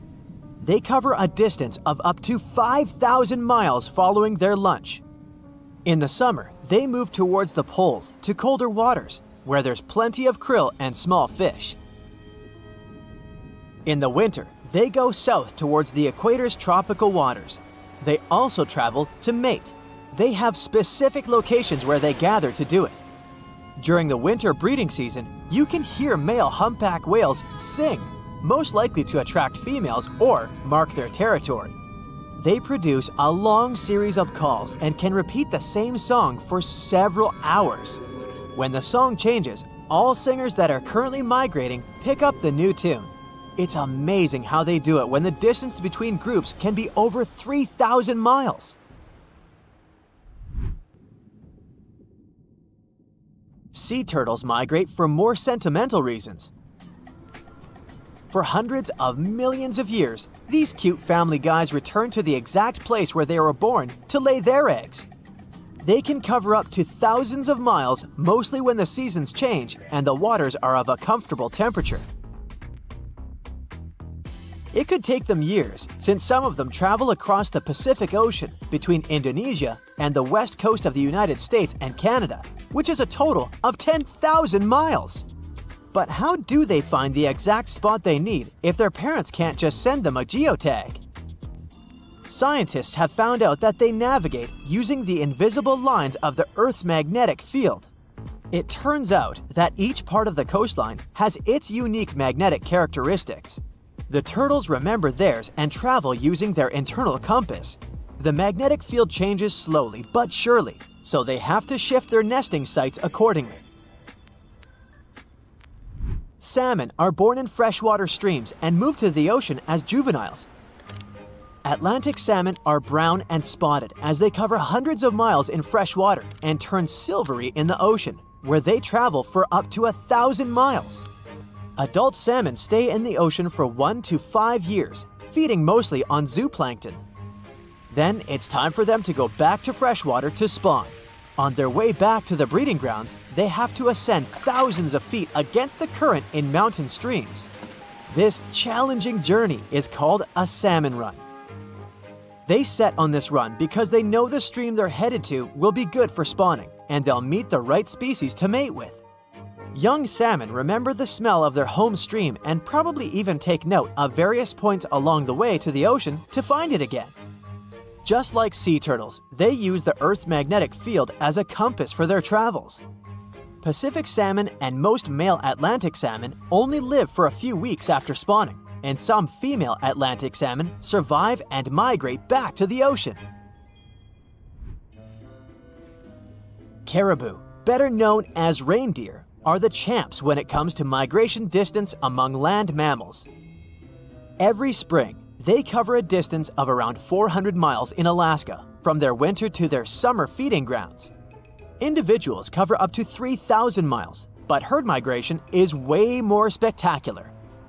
The largest herd has at least 260,000 members, and its migration territory covers an area larger than California. Scientists put radio tracker collars on some herd members and take thousands of photos to count them all. This census is organized every 3 years in good weather conditions to see if the population figures are rising or falling and track their migration patterns. Caribou grow through all this migration trouble to safely raise their newborn young. They reach remote grounds where golden eagles, wolves, and grizzly bears won't bother the youngsters during their first, most vulnerable days. Another good excuse to hit the road up north for them is to save themselves from mosquitoes, which would be a huge problem in warmer months. Plus, they get fresh seasonal foods from the areas they stay in. Their migration helps fertilize the grounds they pass by, which means the tundra should thank them for regenerating and protecting its grasslands. Wildebeest, also known as gnus, are relatives of antelopes and gazelles. They spend most of their lives in the Serengeti plains of southeastern Africa, grazing on the grassy savannas. Every year at the end of the rainy season, normally in May or June, millions of wildebeest head northwest in search of greener pastures and then back again. This migration is so spectacular that it's considered one of the 7 wonders of the natural world. Sadly, not all wildebeest make it to their final destination, as they have to cross rivers full of giant crocodiles and pass by hungry lions and other predators.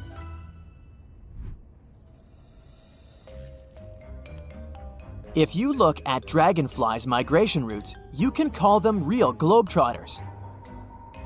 Scientists discovered one such route that spanned from India to the Maldives, Seychelles, Mozambique, Uganda, and back again for at least 8,700 miles. It's the longest insect migration we know of so far. It looks like they set on this epic journey when the temperature reaches a certain mark and the days start to grow longer. They seem to be following the rains as they start during the monsoon season in India and arrive for the rainy season in eastern and southern Africa. One fragile insect cannot complete the whole trip, so it turns into a sort of relay race that includes 4 generations of dragonflies. Each generation plays its role in the journey. Scientists can't put radio trackers on dragonflies as they do with other animals because the insects are too small. So, to put together the migration route puzzle, they analyzed 21 years of data from volunteer citizen scientists and also wing samples from museums. Each of the samples had a chemical code that could roughly tell where the insect was from. This data helped the scientists understand how far this or that insect traveled as an adult. Elephants are known to have traveled across Africa for centuries. They rely on their herd leader's memory when it comes to recalling the tricky migratory routes. This big elephant boss leads everyone else to sources of ripe food and water when the seasons change. They also migrate to avoid danger, which is mostly represented by humans. Elephants have developed their own communication methods to pass on information about prospective danger. They use chemical secretions, vibrations, gestures, and touch. Recently, many African countries have restored some of the oldest elephant migration routes. These big-eared guys usually avoid dangerous areas for generations, but once they know the route is safe, they start using it again.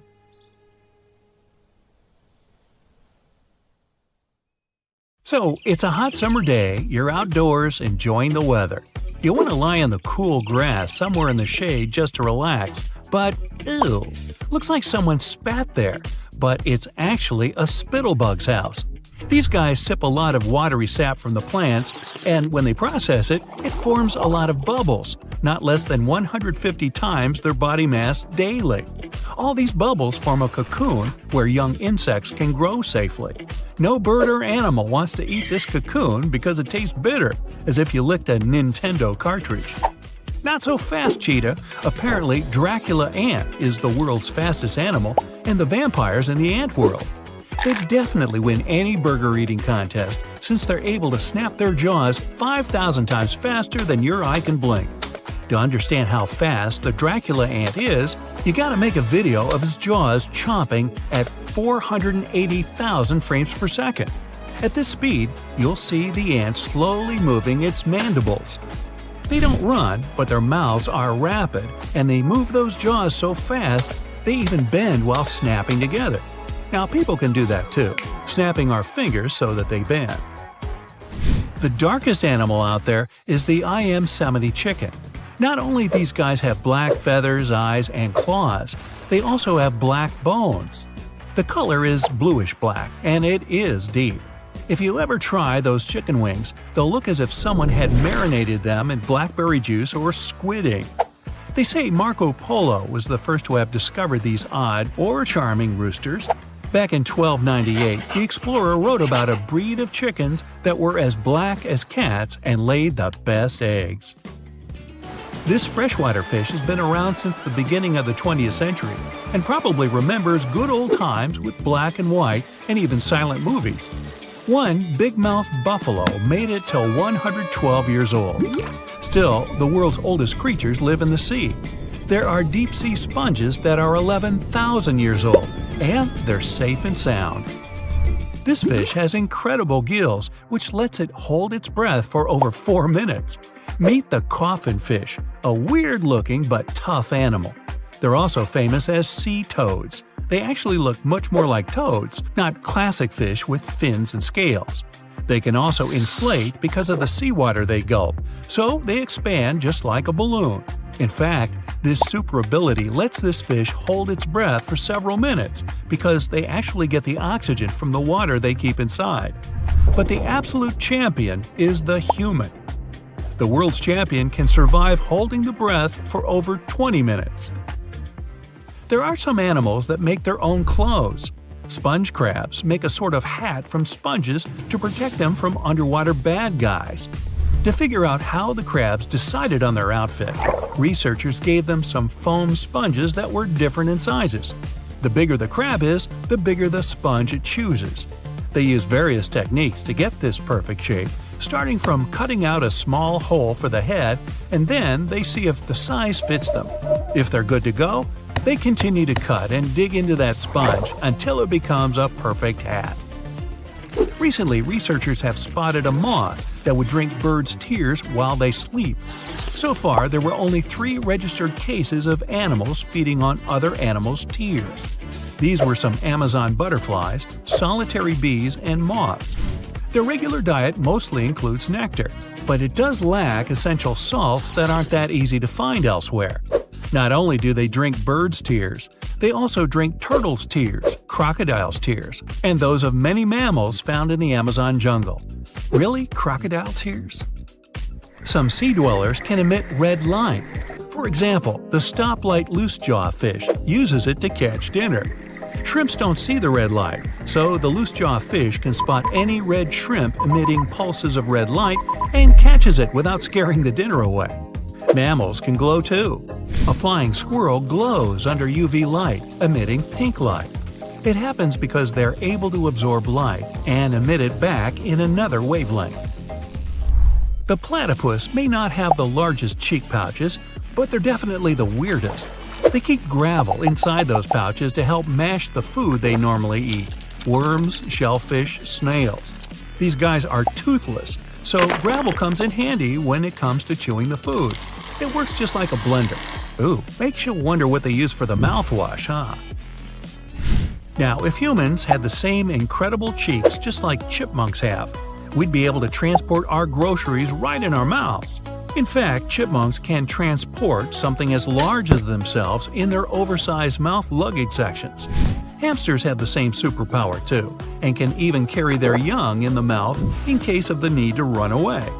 A baby carrot, which seems tiny for a human but significantly large for a hamster, can disappear without a trace in between those huge cheeks. The Mariana snailfish, which logically lives in the Mariana Trench, is relatively small. It's as large as 2 medium candy bars. Despite the size, they can easily withstand the pressure that equals 1,600 elephants standing on it. This fish has a unique body structure. For example, it has some gaps in the skull. If their skull was uniform and had no holes, it would never withstand the pressure in the depths of the Mariana Trench. Plus, their cartilage skeleton is soft and flexible. They also have no actual eyes, but they really don't need them since they live in complete darkness in the world's deepest trench. Hey, meet the Pinocchio frog. Not hard to guess, their nose can grow in size in the blink of an eye in various situations. Whenever they feel danger coming, it gets larger. When these frogs are calm and feel safe, it goes back to normal. It may also elongate when they want to attract mates, and probably when they croak a lot. Haha, just kidding.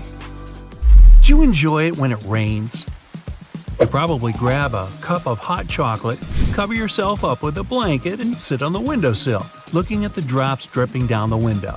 If you like it, you're definitely not a Myanmar snub-nosed monkey that's been recently discovered, guess where, in Myanmar.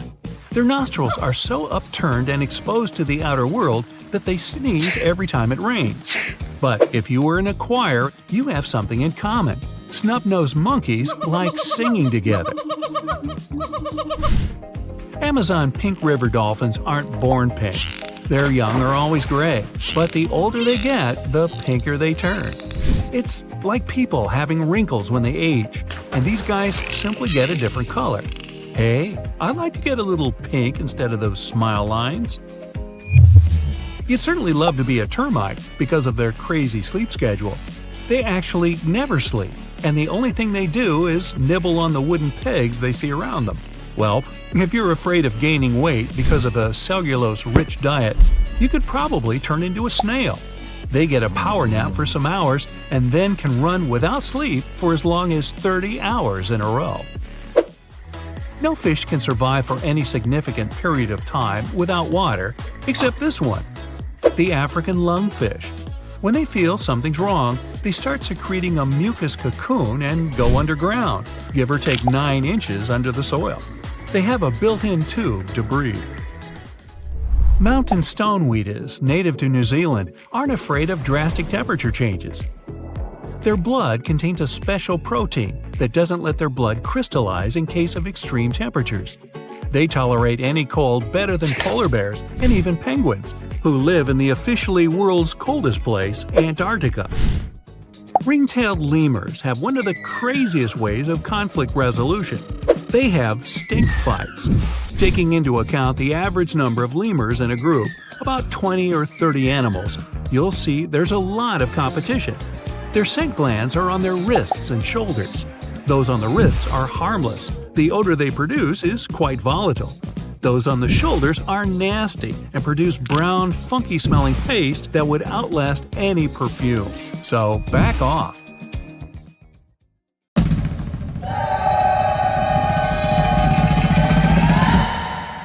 The liger is probably the most popular hybrid animal and an incredibly large cat. You won't see them in the wild. People most deliberately breed them. Lions and tigers don't even inhabit the same areas. So, a liger is a mix of a male lion and a female tiger, and they can grow to be very big in a pretty short period of time. They're actually the biggest cats in the world. Hercules, the largest recorded liger, is a real example of that. 922 pounds and 10.8 feet long. Imagine taking him for a walk. Ligers are mostly way bigger than either of their parents. In most cases, they behave and look more like lions than tigers. But they have some tiger traits too. For example, striped backs, and they're crazy about swimming. The taigen. Nobody could fault you for thinking the taigen and liger are basically the same animal. I mean, they're both a combination of tigers and lions, but a tigon comes from a crossbreeding of a male tiger and a female lion. They're usually smaller than their parents, and definitely much smaller than their giant, could you call them siblings? In most cases, they inherit charming looks from their tiger fathers, but they get some interesting traits from their mother's side too. For example, love for socialization and the ability to roar. Hands down, one of the rarest hybrid animals in the world are wolfins. These fellas are a mashup of a female bottlenose dolphin and a male false killer whale. Its name might make you think differently, but a false killer whale belongs to the dolphin family. They're not even related to killer whales. Wolfins are such an interesting 50-50 mix and balance of their parents. They have dark gray skin, the perfect blend of a black false killer whale and light gray dolphin skin. Dolphins have anywhere between 80 and 100 teeth. False killer whales have 44. And their hybrid young is halfway, with 66 teeth in total. What would it look like if algae and a slug paired? No need to imagine. You have a green sea slug to check the result. It lives in salt marshes in Canada and New England. And it's possibly the weirdest hybrid creature you'll see in this video, and in general. Part plant, part animal. So, some slugs seem to have been very sneaky while stealing the genes from innocent algae that they have eaten to enable them to look like this. Since they're partially a plant, they can produce the plant pigment called chlorophyll. That means these unusual slugs can even photosynthesize. That's the process plants use to turn sunlight into energy. So they produce their own molecules that contain energy without having to eat anything at all. When scientists first discovered it, a green sea slug was the first case of a multicellular animal that's able to produce chlorophyll. What do you get when you mix a male leopard and a female lion? You get an interesting hybrid called a lepin. These animals grow to be almost as big as lions, but they still have shorter legs, similar to their father leopard. They inherit some of his other traits too, like a love for climbing and swimming. You can have a union with a male lion and a female leopard too, and the result is called a leopard. Male lions are usually around 10 feet long and weigh about 500 pounds. The female leopard is way smaller, only 5 feet long, with a weight of about 80 pounds. The difference in size here is too big, so this pairing really doesn't happen that often. Okay, how about a buffalo and a cow? When you were little, maybe you thought that they could be a good match, but in reality, the combination creates an unusual hybrid animal called a beefalo. Not many types of hybrid animals can reproduce on their own, but a beefalo can do it. When a grizzly and a polar bear get together, it results in a growler bear, or grizzly bear, or grizzlar, whichever you like the most. You can see them even in the wild. These two types of bears have a mutual contempt for one another. Yep, they're not good at living together in a mutual habitat. But even though it's rare, the love can still happen and result in these cute caramel-colored hybrid growler bears. In most cases, they'll be a bit smaller than polar bears, on average 60 inches tall at the shoulder, and approximate weight 1,000 pounds. But they're well equipped for surviving in warmer climates, thanks to the genes they got from their grizzly family side. Now let's get to one pretty tough fella, the jag lion. As its name implies, it's the hybrid of a jaguar and a lion. We don't know much about these intriguing big cats because only a few of them exist. But there was an unintentional mixing between a black jaguar and a lioness, which eventually resulted in 2 jag lion cubs. One had a dark gray coat with black spots because of the dominant melanin gene black jaguars usually have. The other one had a lion color and the rosette pattern spots that remind you of a jaguar. Yep, you already know it, there are also liguars, a hybrid of a female jaguar and a male lion. That's some colorful family. Speaking of wild cats, have you ever heard of a savanna cat? Savanna cats are in both categories of house pets and exotic hybrids, since they're a mix of a domestic cat and a wild African serval hybrid animal. We're talking about striking animals, almost as big as a domestic cat. But what gives them their exotic look are their tall bodies, slender forms, and spotted coats. These cats are extremely loyal, intelligent, and loving creatures.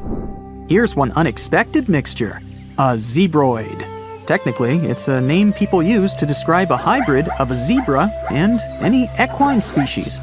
But when you pair a zebra and a horse, their young is called a zorse.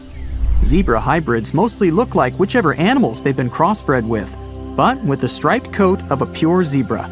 Most of these hybrid creatures don't even have fully striped coats. You can mostly see the stripes on non-white areas of their bodies and legs. Speaking of zebra hybrids, check out this adorable creature. It's called a zonkey, or zedonk, zebras, zenki. Take your pick. They're mostly either tan, gray, or brown in color. You'll distinguish them by unique stripes that are darkest on their legs and belly. Unlike some hybrids, such as the liger, zonkies can normally live in the wild. In fact, that's where you can find them, living life to the fullest across savannas and open woodland, mostly in Africa. Can you guess what a geep is? Yep, a combination of goat and sheep, and definitely one of the most adorable and cuddliest hybrid creatures in this video. Geeps are very rare. Some experts even believe it's possible that they're not true hybrids, but just sheep with certain genetic abnormalities. After all, sheep and goats do carry different numbers of chromosomes, which means cross-species mixes are almost impossible. When a camel and a llama get together, you get a cute little thing called a kama. Similar to beefalo, the kama also produces the best economic traits of both its parents. The first one was born in 1998. Kamas don't have camel humps. Their body is covered in soft, fleecy fur, similar to their llama side of the family. They can drink big amounts of water at a time, so they can survive with almost no water at all for pretty long periods. The coy wolf is a hybrid where nothing looks that unusual to most people, since the coyote and the wolf are not that drastically different in their looks. After all, these two species only diverged around 200,000 years ago. Now they're still able to mate and bring coy wolf cubs to the world. People living in eastern Canada and the US might be familiar with these smart, adaptable animals that inhabit their forests, neighborhood parks, or sometimes even cities. These hybrids have emerged over the past century or so, and they've picked up the characteristics of both their parents. When a coy wolf is fully grown, it's somewhere in between the size of both parents, but it's also 55 pounds heavier than pure coyotes and has a bigger jaw, longer legs, smaller ears, and a bushier tail. Check out the narluga, an extremely rare creature whose parents are a narwhal and a beluga whale. It's a pretty strange animal, but far from being lonely, they mostly live in the North Atlantic. Scientists had suspected their existence for decades. In 1990, they found an unusual-looking whale skull located in an Inuit hunter's tool shed in Greenland. People from that area said that there were other similar-looking animals, and they fit the description of neither a beluga whale nor a narwhal. People said they had gray skin, narwhal-like tails, and beluga-like flippers. Narwhals and beluga whales are similar in size, and they share a family, the Monodontidae family. So it may not even be that surprising that they're able to successfully breed in the wild.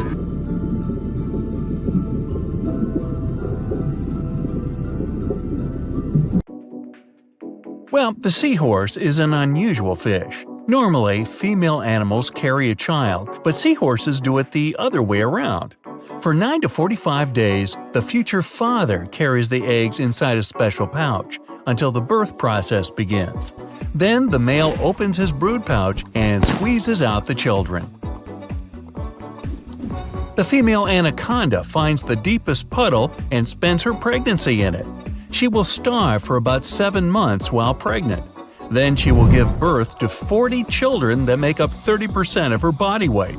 Her babies are completely independent and will explore the world around them. The Suriname toad looks like a normal toad, but is totally flat. Unlike most animals, this one carries its future children not inside, but on its back. Female toads have special holes on their backs for each egg where the babies develop. After 3 to 4 months, the little Suriname toads wake up and crawl out of the pockets on mom's back. Kangaroos are born just 1 month after conception, but they're not yet ready for life in the outside world. Newborn kangaroos are smaller than an inch. These tiny creatures crawl into their mom's pouch using their front legs. After 195 days, the kangaroo grows big and strong enough to leave the pouch. Sea urchins lay more than 2 million eggs, but not all survive. Male and female urchins throw something like a cloud into the water, which contains the future offspring. In the next few hours, if the egg cloud is not eaten by other sea creatures, the eggs will turn into a ball with microscopic hairs and then form a skeleton. At this point, they're ready for their own reproduction. Most animals either lay eggs or have a live birth. But the Jackson's chameleon does both and gives birth up to 30 young at a time. The female bears the eggs, minus a shell, right inside her body, instead of laying them as many other chameleon species do.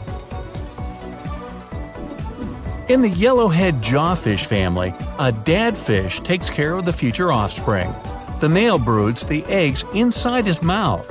After the birth, the male carries his babies in this safe place. The brooding method lets the father keep his children safe because he can swim away from danger with the babies in his mouth. Sloths spend most of their time on the treetops. Their birth process is extravagant. The female lets her hind legs dangle and clings to a branch only by her front ones and gives birth in this position. The baby sloth grabs the mother's fur right after birth and climbs to her chest. The velvet spider builds a special room for giving birth and childcare. Just like weaving a spider web, she constructs a cocoon around it, where she lays up to 80 eggs. Then she makes a hole in the cocoon so that the offspring can escape. But this hole is too small for her, so she will never come out. For 2 weeks, she will feed the hatched spiders until they become independent. Whales, the biggest mammals in the animal kingdom, give birth underwater, so their babies have to rise all the way up to the surface to take their first breath. Mom whale will feed the baby with 54% fat milk for the next 4 months until it grows enough to eat on its own. Octopuses give birth only once in a lifetime. One of the arms of the male octopus is adapted to fertilize females. Some octopus separate the arm from their body and give it to the female. After laying eggs, female octopuses circulate water currents over the eggs to clean them and protect them from predators. Now imagine giving birth to a baby the size of a 4-year-old. Poor mom. But that's what kiwi birds do. Their eggs can weigh up to a quarter of their body mass. To produce such a big egg, female kiwis have to eat 3 times more than usual. Shingleback lizards also have a difficult pregnancy. These animals normally have up to 2 babies, which doesn't seem so bad. But the babies can make up a third of the mother's weight. That's like a human giving birth to a 7-year-old child. Giraffes are some of the tallest terrestrial animals, which has an effect on the birth process. In a giraffe birth, the baby first pokes out the front hooves, then the nose and the entire head. Within an hour, the baby is born. Before taking the first breath, the baby giraffe falls from the height of 6.5 feet to the ground. Ow! Hammerhead sharks can give birth without mating with another shark. Basically, they're just making copies of themselves. This was first discovered in 1999 in a Nebraska zoo. There are just a few other animal species, like some geckos and lizards, that can reproduce this way. Porcupines are known for their sharp quills. In the womb, these quills are soft, but right after birth, when coming in contact with air for the first time, they become hard and sharp. Naked mole rats are incredibly reproductive. They live in colonies and have a queen, who is the only female to give birth. First-time moms can have up to 15 babies, but every litter after, the number of babies grows. At her peak, a mole rat queen can have up to 33 babies, which is the largest litter size of any mammal on Earth. Hippopotamus pregnancies last about 8 months, despite the animal's big size. When ready to give birth, hippo moms leave the herd for 2 weeks to establish a strong connection with their babies. Hippo calves are born underwater, so they learn to swim from the very beginning. Zebras have a really hard time after birth, both for mom and the baby. Zebras are an animal who can see a newborn baby as a potential threat in the future. So when a baby zebra comes out, a male zebra can attack it immediately. The mother protects her offspring, often not having any time to rest. Elephants have the longest gestation period of all mammals, lasting more than 18 months. Though they live up to 70 years, most elephants won't have more than 4 babies. When the elephant mom is ready to give birth, other elephants from the herd form a protective circle around her until she delivers the baby. At birth, they can weigh up to 260 pounds. To protect them from predators, barnacle geese lay eggs on a cliff at 400 feet, which is the height of a 36-story building. When the eggs hatch, the little chicks face a problem. There's no food nearby because they're on a rock. So, at just a few days old, they jump off the cliff and try to make a soft landing. Although marine iguanas don't have to leap off a cliff, they're also in a hurry soon after they're born. Female marine iguanas lay eggs in an underground cave that they dig. This is a safe place to hide from predators, but sooner or later the baby iguanas come out of these caves to eat. And this is the moment when snakes start to hunt them. The fastest and strongest iguanas survive to enjoy the food. A sandwich before bedtime will lower the quality of your sleep. Any late-night meal increases metabolism and body temperature. It activates the activity of the brain. An active brain at night leads to a lot of nightmares. Technically, it's possible to say that there's still a lot of dinos on our planet. Birds are actually the only surviving dinosaurs. They evolved from theropods, the dinosaurs that ran on 2 legs. Yep, T-Rex is a distant relative of chickens, ostriches, and even hummingbirds. A phone is 10 times dirtier than a toilet handle. Also, beware of office tables since they have hundreds of times more bacteria per square inch than office toilet seats. Yikes! Ants can actually take over the world. Argentinian ants have built colonies in every part of the planet except Antarctica. Insects from different colonies are on good terms and never have conflicts. In reality, flamingos are white. The bird turns pink due to beta-carotene. This pigment is found in the algae and the shrimp that it feeds on.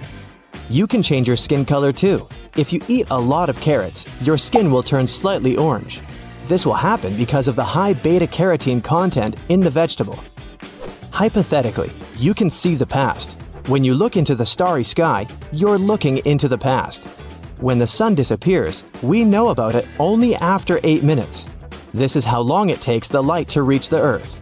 Scientists from Japan played audio recordings for cats to prove they're truly dismissive. In those recordings, the owners of the cats called them by their names. Cats' pupils dilated. The animals moved their tails, legs, or ears. Cats heard people, but rarely responded. It's all about evolution. Cats came to people because they were attracted by mice that ate grains. They lived close to people, but were never tamed. Trees have their own underground sort of internet. The roots of 90% of trees are interconnected by mycelium filaments. Trees exchange information and nutrients through them. They warn each other about danger and fight parasites together. Trillions of microorganisms live inside you. They make up 3% of your body weight and weigh up to 6 pounds. Microorganisms play a very important role. They help with digestion, absorb nutrients, and do many other things we never notice. In comparison with microorganisms, there are really few people on our planet. A teaspoon of soil contains more living organisms than there are humans on the planet Earth. Human memory has a limit. Scientists estimate that your brain can memorize 2.5 million gigabytes of data. To use up all the memory limits, you need to upload a 300-year-long high-quality video right into your memory. People have mined 200,000 tons of gold throughout history, of which about 2/3 have been mined since the 1950s. If we made a cube out of all this metal, it would be 70 feet high and wide. Recent data from scientists confirmed the myth that in the Earth's core, there are huge reserves of gold. The metal is enough to cover all the planet, and people might have gold up to their knees. The problem is, we just can't mine it from there. Scientists used to believe that there were 400 billion trees growing on Earth, but there are over 300 trillion of them, or 420 trees per person. There are more trees on Earth than there are stars in the Milky Way galaxy. The desert and cold Wrangel Island was the last place where mammoths lived. These giant animals disappeared about 4,000 years ago. By this time, the Great Pyramid at Giza had been around for only 500 years. Archaeologists have found pots of honey that are 3,000 years old in Egypt. It didn't go off and turned out to be edible. It's possibly because of the chemical composition of honey. Bacteria and insects that can spoil honey can't live in it. You're actually drinking the water that dinosaurs drank. The water on our planet is the same as it was billions of years ago. Only a small portion of the liquid has evaporated. By the way, scientists still don't know exactly where the water came from. We have a detailed map of the Moon and Mars. Still, over 80% of the Earth's ocean is unmapped and unexplored. We can't study the oceans properly because of pressure, cold, and lack of light underneath billions of tons of water. The myth that you can't put hot food in the fridge is not true. There's only one rule to follow. Food should be divided into small portions and placed into separate containers, preferably shallow for quicker cooling in the refrigerator. This way, you'll preserve both your food and your fridge. On Earth, there are biologically immortal creatures. It's a transparent jellyfish called Turritopsis dohrnii. When it reaches maturity, it sinks to the bottom and turns into a polyp. From a polyp, the creature again turns into a jellyfish. The number of rebirths is unlimited. You can actually break a glass with your voice, but it's quite hard. The volume of your scream must be at least 105 decibels, and it must last about 2 to 3 seconds. The jackhammer works at a volume of 90 decibels. Sailors from all over the world talked about the giant squid they met on their voyages. For many years, scientists considered monsters with long tentacles to be a myth. But in 2004, the first photo of a squid was taken. They actually exist. Scientists have registered an animal that has grown to 43 feet. Your nose and ears get bigger every year. This isn't due to an increase in size, but due to gravity. With age, the cartilage of the nose and ears weaken. Because of this, they sag and appear larger. The Kepler Space Telescope expedition confirmed that Earth isn't unique. Most likely, our world isn't the only place in the universe where there's life. The device size of a minibus flew through space for 9 years. During this time, it confirmed the existence of 300 million planets that are potentially habitable. They have a solid surface, liquid water, and nearby stars that look like our sun. All plants, fungi, animals, and humans evolved from a single microbe. Scientists call it LUCA, last universal common ancestor. The microbe was discovered by comparing the genes of living beings and their descendants. LUCA lived 4.5 billion years ago. It lived in the craters of deep-sea volcanoes, among hot lava and water. Recent research by scientists has shown that Neanderthals could hibernate like bears. This is confirmed by the bones of ancient people from the Spanish cave Cima de los Huesos. Scientists have found signs of slow metabolism on the bones. It proves that Neanderthals slept for months and did not leave the cave. The myth that closed eyes improve memory is true. When your eyes are closed, you don't need to memorize information, and the environment visually does not distract you. This frees up your brain's energy and makes the memory more efficient. The acidity levels of the human gastric juice and the acid from the car battery are almost identical. Plastic and even metal will dissolve in your stomach. If we drop a metal plate the size of a penny into gastric juice, there will only be about 63% remaining of it within 24 hours. Mosquitoes actually bite some people more than others. The most delicious humans are those with type O blood. Also, these insects have really good eyesight. They're attracted by green, black, and red colors. So, check the color of your clothes before you go camping. Each human is 99.9% empty space. Your body, like any other object in the universe, consists of atoms. At the center of atoms, there's a super small nucleus. If you zoom the atom up to the size of a basketball, you won't see the core. If it was possible to get all the empty space out of your body, you'd probably be as tiny as a grain of sand. You can actually put a shark in a trance for 15 minutes. To do this, you need to stroke the nose of the dangerous animal with your hand. This sort of hypnosis is called tonic immobility. That happens thanks to the receptors in the shark's nose. When stroked, the receptors send a lot of signals, and the shark's brain is unable to process them all. Glass is an amorphous substance, and it disobeys many laws of physics. It's solid, but it looks liquid if you look at it under a microscope. In reality, it's neither liquid nor solid.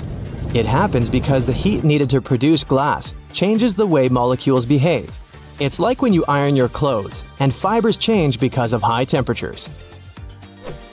Don't worry if you notice a sort of a pocket your pooch has on their ear. It actually has a name, Henry's pocket, or more scientifically, cutaneous marginal pouch. It's a fold of skin forming an open pouch, and you can see it on the lower posterior part of a dog's ear. No one knows exactly what it's for. Still, one hypothesis is that it helps detect high-pitched sounds. So every evening, right before you're about to switch off the television and go to bed, your pooch enters the living room. It sprawls out on the floor and seems to be watching TV. In 2012, in the UK, a company producing dog food created an unusual commercial. It was made to attract dogs' attention. The ad used special high-frequency sounds.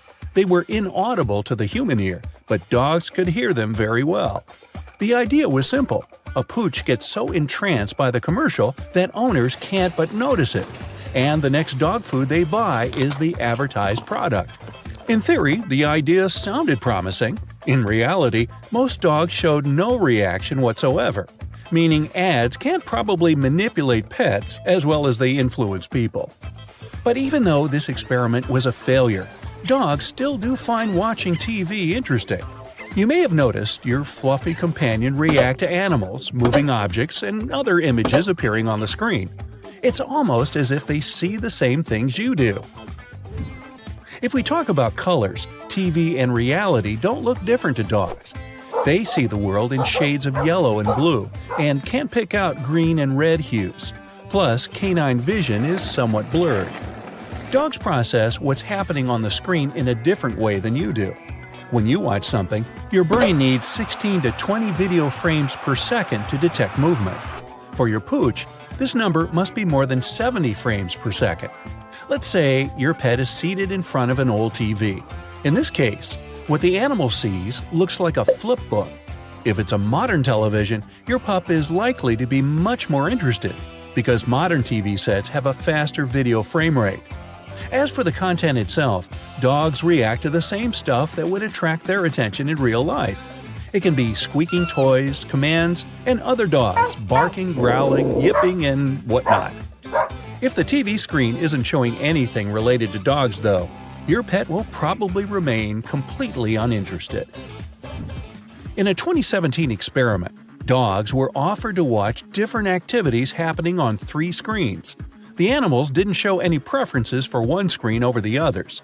In fact, they didn't look even a tiny bit curious or eager to spend some time in front of any of the TVs. It might be because dogs have a super short TV attention span. Usually, they only look at the screen for a couple of seconds at a time. On the other hand, hunting dogs, which are innately interested in moving objects, can get more captivated, while those canines that mostly rely on smell will get bored in no time. Other pets, like cats or parrots, also seem to enjoy an occasional TV show or two. Many parrot owners are sure their birds love watching TV. They get excited when a particular commercial is on. They can even start flapping their wings, dancing, or whistling. But what do they see on the screen? A parrot's vision is different from yours in several ways. For one thing, its eyes are on the sides of the head, not facing forward. It helps the bird to see a larger area and protect itself from enemies. But even though parrots have a broader vision, they can't perceive depth well enough. It means that images on a widescreen TV look much flatter to them than they do to you. When you're watching TV, you see one constant image. But for parrots, the screen is constantly flickering at a fast speed. And the coolest thing? These birds can see ultraviolet light, but the human eye can't detect it. And how about cats? These animals are natural hunters. That's why they most often react to the images of rodents and birds. In one study, more than 100 cats watched TV for 3 hours a day. The felines were split into 5 focus groups. Each group had its own program to view, which ranged from the footage of people and animals moving to a blank screen. The average time the cats spent watching TV was a bit more than 6%. The most popular were the shows about animals. If your cat likes staring at the screen from time to time, try not to let it alone in front of the TV. The chances are your pet's hunting instincts will take over. And when it pounces to catch a bird flying on the screen, your television will end up on the floor. All in all, it might not be bad that our pets have such limited screen time. But this whole TV watching situation makes me think, how do different creatures see the world around them? Fish's eyes are not that different from ours, but they're covered with a protective film. Otherwise, fish wouldn't be able to see clearly underwater. Like in the human eye, there are rods for black and white vision and cones for color vision in the fish's eyes. Some fish species, like tank-dwelling goldfish, can also see ultraviolet. Fish's eyes are also designed in such a way that everything located nearby looks bigger than it really is. Snakes have rather poor vision. That's why they have to stick out their tongues to get an idea of what's going on around them. On the bright side, snakes can spot thermal radiation amazingly well. All living creatures emit this kind of radiation. At night, this natural ability is 10 times more effective than any modern night vision device. But during the day, snakes can only react to movement.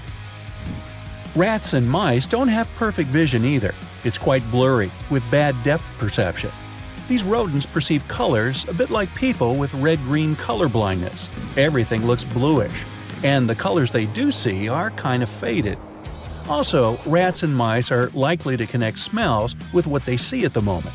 They mostly perceive the world with the help of their whiskers through touch. Move over. Cows can see the world in much less vibrant colors than most people. Only a few hues look bright, the rest are faded. These animals also don't see things clearly enough. It's because they can't focus their eyes as fast as people do. Plus, cows need more time to process visual information.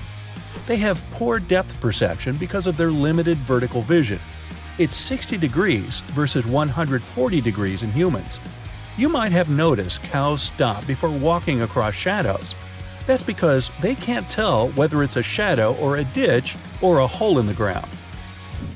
Horses can see almost 360 degrees, but they have 2 blind spots, a small one directly in front of their noses and the other behind their tails. Horses don't see colors as bright as we do. Their color deficiency makes it hard for them to spot some objects. They also can't distinguish red colors. People can see more hues than bees, but bees have a broader range of color vision. You base your color combinations on blue, green, and red, and bees on blue, green, and ultraviolet. These insects don't have special photoreceptors to see the red color, but they can distinguish yellow, orange, and a unique color called bees purple. That's a mixture of yellow and ultraviolet light. Bees see color 5 times faster than people. Their color vision is not only the speediest in the animal world, it also helps them find natural landing strips invisible to people. Flies' eyes don't move, but their spherical shape and the way they stick out of the bugs' heads gives flies an almost 360-degree vision.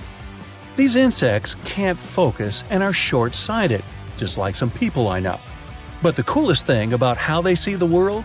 It resembles a mosaic, thousands of teeny images that together create the whole picture. Flies are so jumpy for a reason. Even though these bugs don't see well, they're great at picking up movement. This ability helps them flee in the blink of an eye. That's flee as in get away, not flee as in the bugs on your dog. Are we clear? Good. Moving on. Sharks see the world in monochrome. These creatures are a bit short-sighted, but sharks only need the sense of sight once they're closing in on their soon-to-be dinner.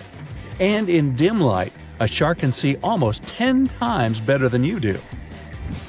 Garden snails' eyes don't focus or see colors, but these slow creatures can make out other living beings coming close. Snails also know how to navigate toward dark, safe places, all thanks to their ability to analyze the difference in light intensity. Adult giant clams don't move. They attach themselves to a rock or coral and watch the world through hundreds of tiny pinhole eyes. Those are situated along the edges of their soft bodies. Clams can distinguish 3 different colors, but unfortunately, they can't combine the information they receive. That's why they see bright and colorful but totally shapeless images. But that's no slam on the clam, and they're also delicious. Poor Pete. Pete is so scared of bugs, all he wants is to find a place on Earth where he can be safe from them. After years of research and traveling, he eventually finds the place to go – Antarctica. Pete makes it there, confident that bugs wouldn't survive in the cold. Little did he know that insects are on every continent of this planet. Well, not really. He was kind of right about Antarctica. It isn't home to a lot of bugs. In fact, there are only one true species of insect that calls this place home. It's a wingless midge called Belgica antarctica. This fly is tiny, but it's still Antarctica's largest terrestrial bug. Okay, so we've established there's literally no place on Earth you can escape insects. Well, that's not really true either. You might need to learn to swim, though, as the only place that doesn't have any bugs living within is the Earth's surface covered by the ocean. But why do insects hate it here so much? No one could really come up with a definitive explanation, but some think it's because the oceans lack the plants that insects use for food and shelter. They might as well be the largest network of secret agents on the planet, as insects have ears all over the place. Most of the time, though, these ears are not on their heads. Some have ears on their wings, some on their legs, and some even on their abdomens and necks. A lot of these bugs live pretty lonely lives, but there are some of them that actually have families, like the best beetles, for example. They can form family-like units in which both parents work to raise their young. They also have their own vocabulary and speak to each other by squeaking. Should an insect ever fall from a certain height, does it sustain any damage? Well, the subject is a bit more complex, but let's take ants, for example. They don't take any fall damage, and that's because they're so small. A lot of other bugs can technically fall from a height of miles and still be fine. The explanation has a lot to do with math and physics, which the bugs themselves have no time to study. But to put it simply, they're not nearly heavy enough to impact the surface they hit. As they fall, they don't actually gather speed, they slow down. An ant's relatively large surface area for that tiny weight creates a lot of drag as it moves through the air, so it ends up slowing down as it reaches the end of its flight. Speaking of ants, wasn't I doing that? There are about 1 quadrillion of them on the planet at any given moment. That's about 1.4 million ants per human, calculated for a world population of 7.3 billion people. If we put it that way, it's their planet, right? It's hard to imagine a fruit fly with an astronaut helmet on, but they were indeed the first living creatures to be launched into space. That was back in 1947, when they waved goodbye to the Earth in a V-2 rocket, reached an altitude of about 68 miles in less than 200 seconds. They then returned to Earth by parachute. Not all insects are that lucky. For example, caterpillars have a total of 12 eyes but are basically blind. Their simple little eyes can only distinguish between light and dark. so they can't actually see a clear picture of what's in front of them. And no, glasses won't help if that's what you're thinking. Some insects actually put a lot of work into their dating life. A good example is the stoneflies, which do push-ups to attract the ladies. Did you know butterflies taste the surroundings with their feet? Heard that right. That's because they have taste sensors on their feet that help them find food. So they stand on a leaf and give it a taste. If they figure out the plant is something that their caterpillars can eat, they place their eggs in this spot. But how do they eat, since they can't bite or chew? Well, they use their long tongue, which looks more like a tube, called a proboscis. It's basically a straw that helps butterflies to slurp up liquids, like nectar, for example. The ancestors of this crafty creature had lived on this planet way before the dinosaurs themselves. Fossil records show that ancient grasshoppers first came up more than 300 million years ago. Ever heard of bugs that are fans of rock music? Well, in a way, termites do, sort of, prefer this sound. Termites chew away at wood to figure out what kind of wood they have lying around. They use vibrations. Why? Because it helps them find the best source of food. If there's heavy metal or rock music playing, they can chew through the wood faster than at their regular speed. Do they slow their chewing down with Brahms or Bach, or just go to sleep? This is one type of insect you'll surely find difficult to see. This master of disguise looks like a leaf. Throughout their existence, they managed to develop this type of camouflage so the predators miss them in plain sight. They can even rock back and forth to copy the movement made by leaves blown by the wind. Nature has its own weather forecasters, the mighty crickets. Well, they work more like a thermometer, if you like. Turns out you can manually calculate the temperature outside by counting the cricket chirps you hear in a minute and then divide it by 4. You should then add 40 to that number you get, and there you have it, an estimated temperature number in Fahrenheit. Crickets even have their own unique song, which they use to attract mates and defend their territory. Yes, music that repels and attracts at the same time. You should consider ladybugs if you're interested in free gardening services. That's because they feed on other insects, some that can actually damage your plants. They can keep fruit flies and other mites at bay. A ladybug might end up eating more than 5,000 insects in its lifetime, which adds up to about a year. Let's get into some awesome data about the busy bees. Their wings can beat 190 times per second. Now, I'll do the math for you. That's 11,400 times a minute. What a workout! Well, they do need that strength, since a single honeybee colony can produce around 220 pounds of honey each year. That's a staggering 220 jars. It's nature's equivalent of a factory, but you'd have to teach bees to make honey. It's not in their instinct to do so. Another fascinating aspect of bees' life is that the temperature inside any beehive is always around 93 degrees, regardless of the outside weather. That's because they're really good at insulating their surroundings. Bees also have different stomachs for eating and for storing honey. It's the bee's equivalent of not doing business while you're eating. Okay, now don't jump out of your chair just yet, as you might actually enjoy some of these facts about spiders. They do help a lot with maintaining our crops free from other insects. So, if you think about it, we do have something to thank them for. Their eyesight is also incredible.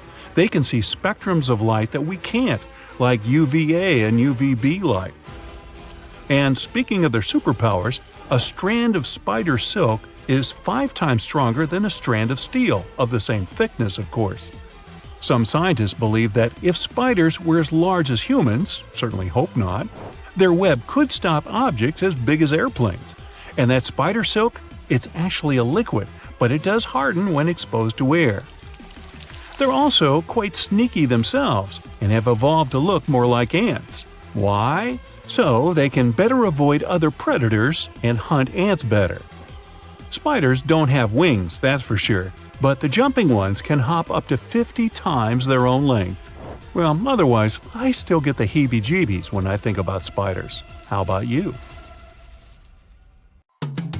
In the U.S., people experience 250,000 human bites, 400,000 cat bites, and 4.5 million dog bites each year. Yes, adorable animals can still attack you unexpectedly. Let's take a look at the cutest and fiercest examples. Forget about these viral videos of people hugging pandas. These cuddly-looking cuties can be surprisingly dangerous. Despite cartoonish looks, they're still wild and they will attack a human when they feel threatened. Even a snow leopard is scared to mess with an adult panda. So, if you ever meet this animal in person, keep a healthy distance, especially if it has cubs. Pandas switched from omnivorous to a vegetarian diet a couple of million years ago, but they still have these carnivorous teeth and retractable claws in their paws that can easily cut your skin. Today, scientists speculate that pandas' strict bamboo diet may be contributing to their extinction.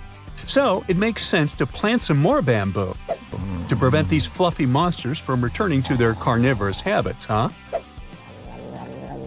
But let's say you're hiking in the woods in China, and suddenly a ferocious panda jumps out of nowhere. First of all, make sure to carry bear spray and be ready to use it. You can pretend you're not alive, especially if the panda is too big to fight with. Don't rush to run away, though. Instead, try talking to the animal while backing away slowly. If a panda follows you while you're hiking, make loud noises along the trail to scare it away. The smell of food can attract pandas, as well as snow leopards, so avoid cooking if you know you're being stalked. And speaking of deceptive fluff balls, koalas and wombats can't be trusted either. These Australian animals are closest relatives, so they share some common traits. Koalas are territorial creatures, and they don't hesitate to use their sharp claws and teeth to prove it. If a koala starts biting you, it won't let go easily. You'll have to pull it away. So it would be wise to wear long trousers and a jacket to provide additional protection to your skin. Also, make sure to protect your pets, because koalas definitely won't do that. Now, don't be tricked by those cuddly videos of people with koalas, too. These are zoo animals that have gone through a long bonding journey before becoming human-friendly. If you ever come across these creatures in the wild, don't try to take a selfie and avoid triggering them with loud noises. Although koalas are known for sleeping 22 hours a day, it doesn't mean you can't trigger them. Koalas tend to get more alarmed when they detect strangers within a 16-foot radius. By the way, spraying urine on enemies is one of the koala's favorite defense mechanisms. The majority of koalas in the wild can spread unpleasant conditions, so that's another huge reason to stay away from them.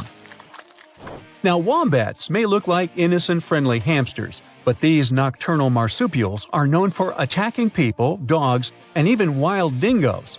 Yep, they bit several people so badly that they needed hospitalization. So, the safety rules are the same as with koalas. No hugs, no selfies. By the way, if you dare to run away from a wombat, keep in mind it can run up to 25 miles per hour. What about you?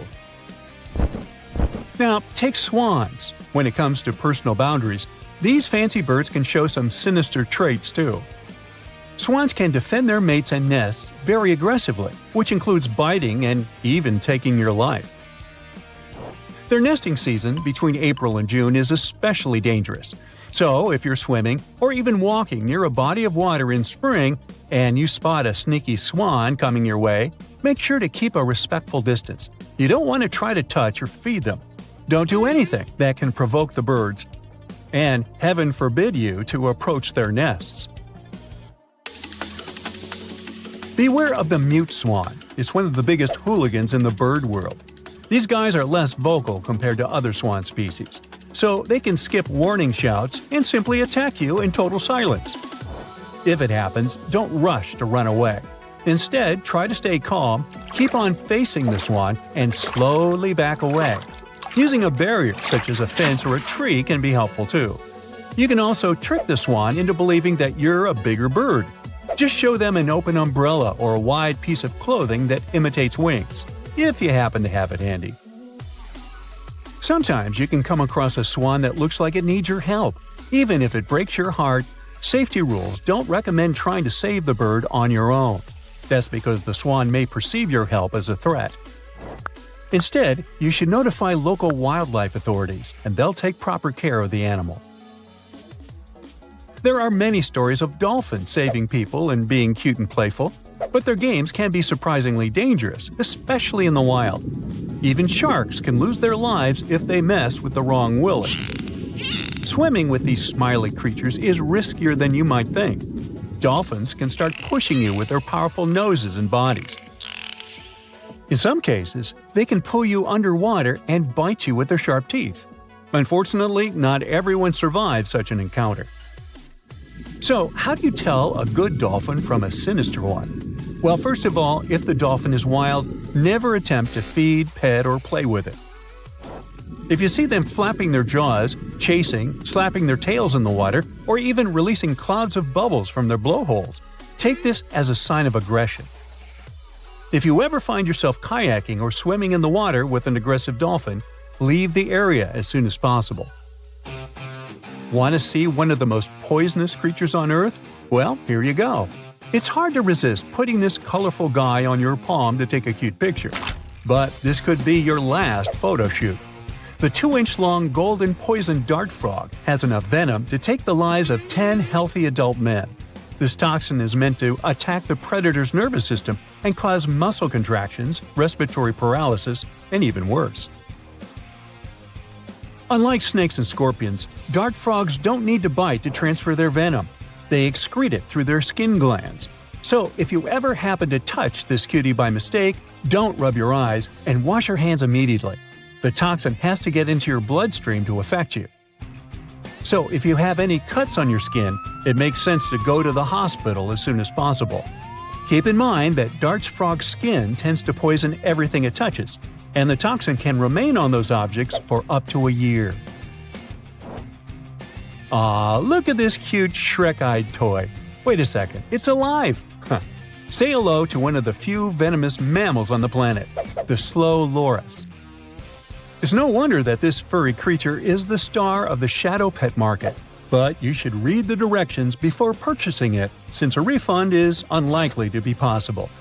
You may have seen this animal raising its hands as if surrendering to the police. You wish. Slow loris has a toxin released from its bronchial gland on the sides of its elbows. This innocent-looking fluffy takes the venom into its mouth to mix it with its saliva. After that, it can rub its hair with the toxin to scare away its rivals. Or give you a fierce venomous bite that you'll never forget. This toxin causes anaphylactic shock, so it's dangerous to human life. Do you still want to bring this cutie home? Nah, I didn't think so. Now, just because the platypus looks like an ancient Pokemon, it doesn't mean you can let your guard down. Male platypuses have a special tool to fight for mates – hidden sharp spurs on their hind feet. They contain a dose of venom that's fatal to a dog-sized animal. But it doesn't mean you're safe. They can attack humans too. And the sensation caused by the platypus's venom is described as long-lasting intense ache that cannot be relieved with conventional medicines. So, never try to pet this cutie. It's not worth it. There are many more cute but vicious animals on the planet, so remember that looks can be deceiving. And stay safe. Lions, dogs, cats, all these mammals sleep in pretty comfortable positions. But not whales. They look like giant floating loaves of bread, which is a scene one diver accidentally came across in the Caribbean Sea. 6 whales were just standing upright with their tails pointed down at a depth of about 65 feet below the surface. Scientists discovered that when sperm whales take a nap, they stay in this position for 10 to 15 minutes. They don't move or breathe. But these creatures spend only 7% of their time asleep, far less than other mammals. Usually, they either rest peacefully in the water or relax, slowly swimming next to other marine animals. When they're moving and sleeping at the same time, they're actually taking a nap. These animals can't go too deep and need to stay close to the surface. Great white sharks sleep and hunt at greater depths, which means one less thing to worry about when taking a quick nap. Plus, it gets pretty cold the deeper you go, and whales need warmer environments that can help them maintain the temperature of their large bodies. When alone, dolphins enter a stage of deep sleep. It usually happens at night and lasts for only a few hours at a time. While sleeping, the animal floats at the surface.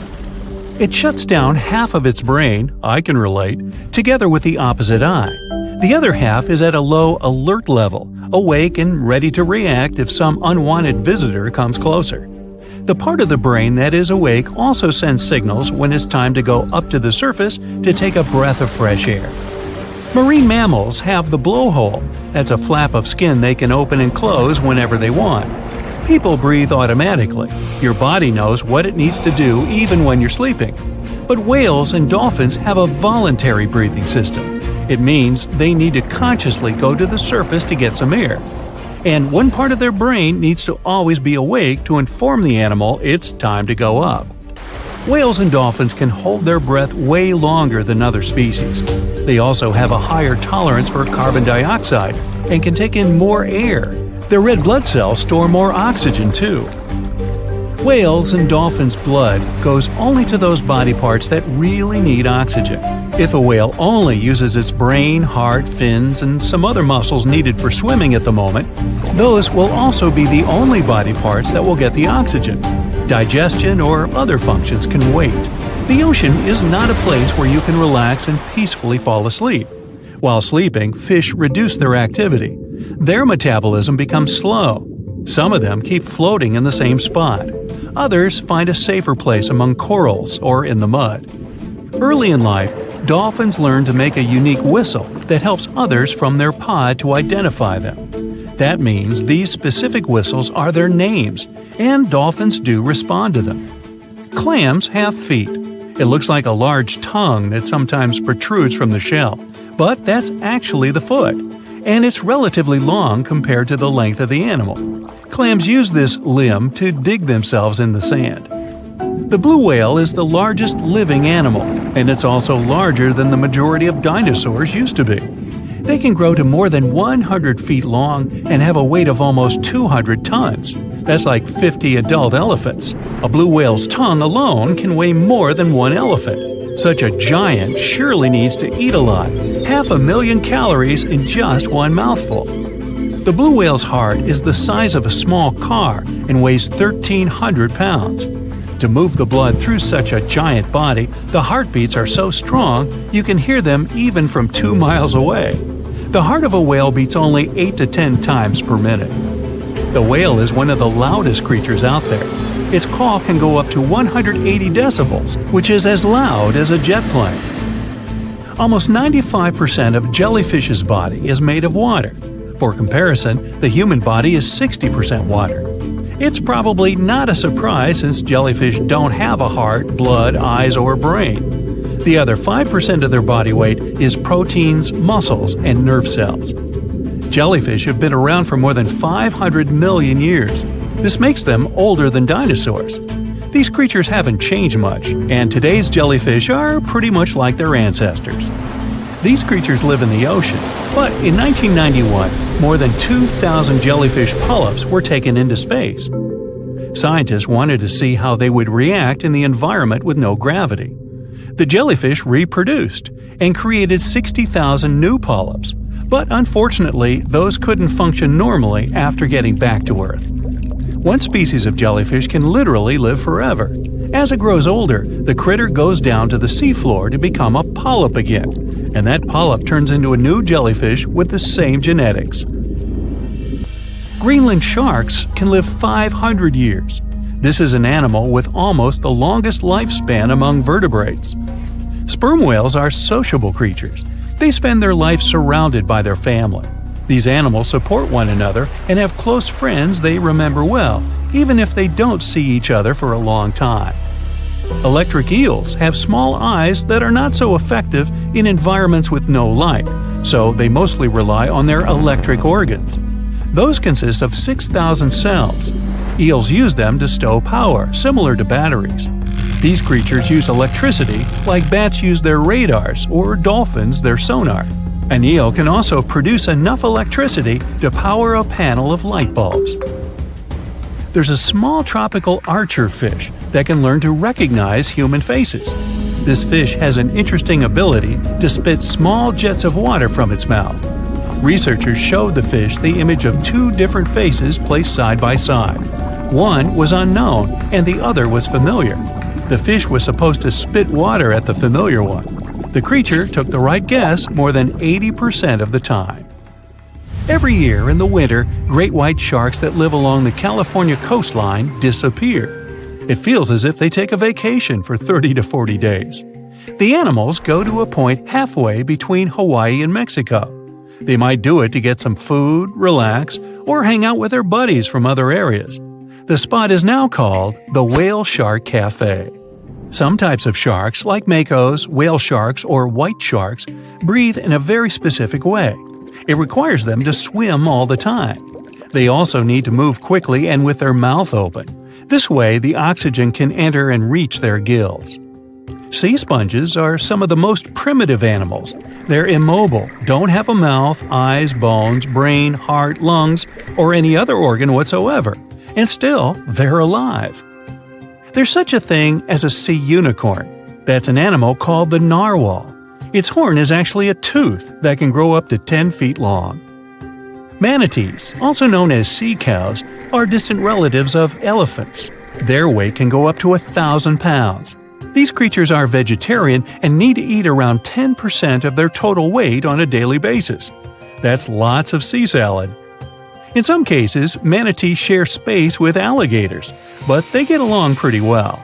You can even find a photo from Florida where an alligator rides a manatee's back. Frogfish have special fins that help these creatures walk along the sand. They're very useful in shallow waters. A ghost pipefish is hard to see, but once you spot it, you're bound to get really surprised. Its head makes up over 40% of its body. Crabs don't feel like wasting time on such formalities as putting foods in their mouth. That's why they taste it with their feet, which is where their taste buds are. Marine iguanas are the only lizards on our planet that like spending time in the ocean, even though they mainly live on land.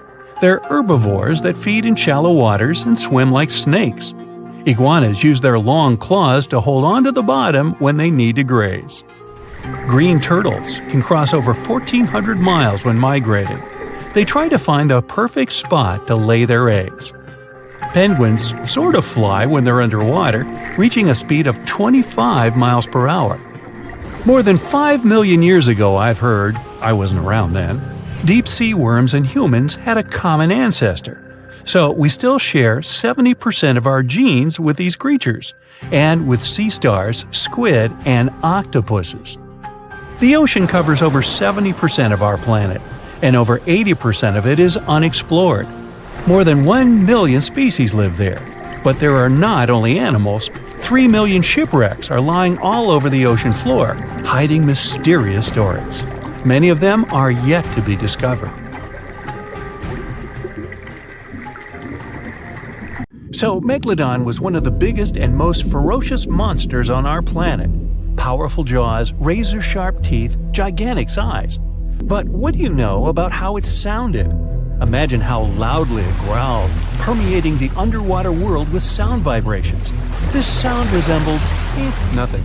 Megalodon didn't have a voice. It was a shark, and sharks don't have sound-producing organs.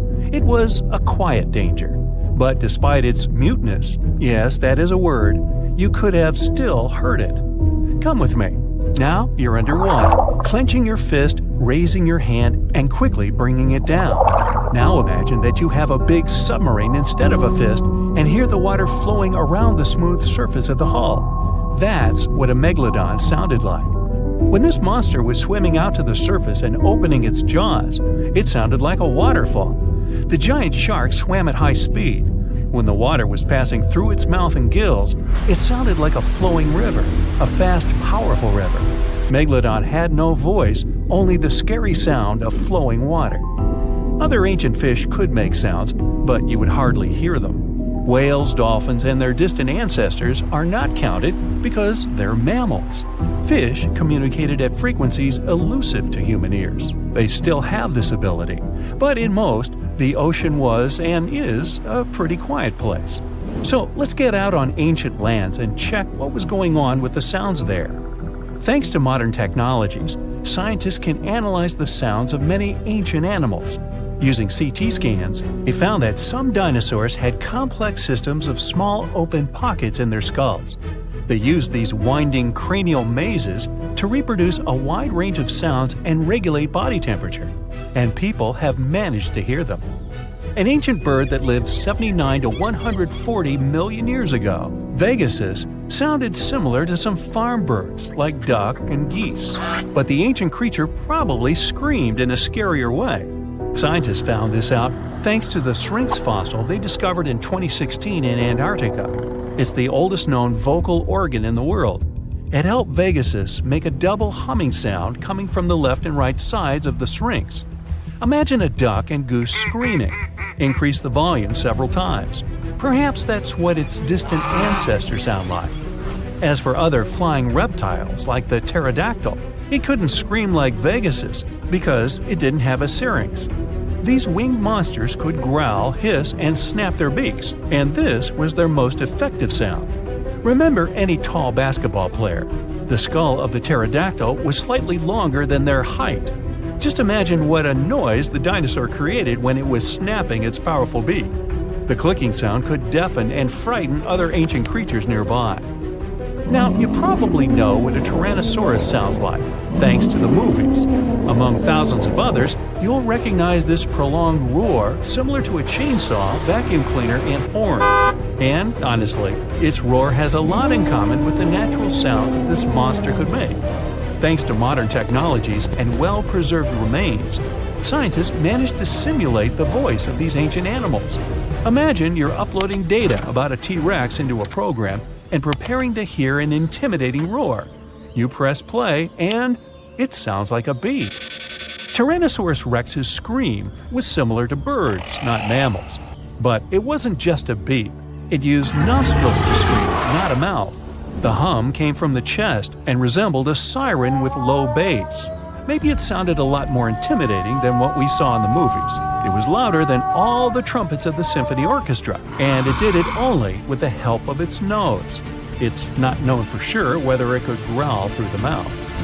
You could also hear how long-necked dinosaurs sounded in the movies. Their calls were similar to those of elephants, something between a saxophone and a car horn. But in fact, these tall creatures whispered. Almost all mammals make sounds thanks to the laryngeal nerve. This nerve runs down along the neck, then goes around the blood vessels of the chest and comes back to the larynx. In short, the brain gives a signal and it passes twice the distance along the body before the sound is released from the mouth. And now, remember those long necks of dinosaurs? This was the height of a 5-story building. But the voice signal had to run a distance of 10 floors. It took too long to make this long trip, and this affected the dinosaurs' roar.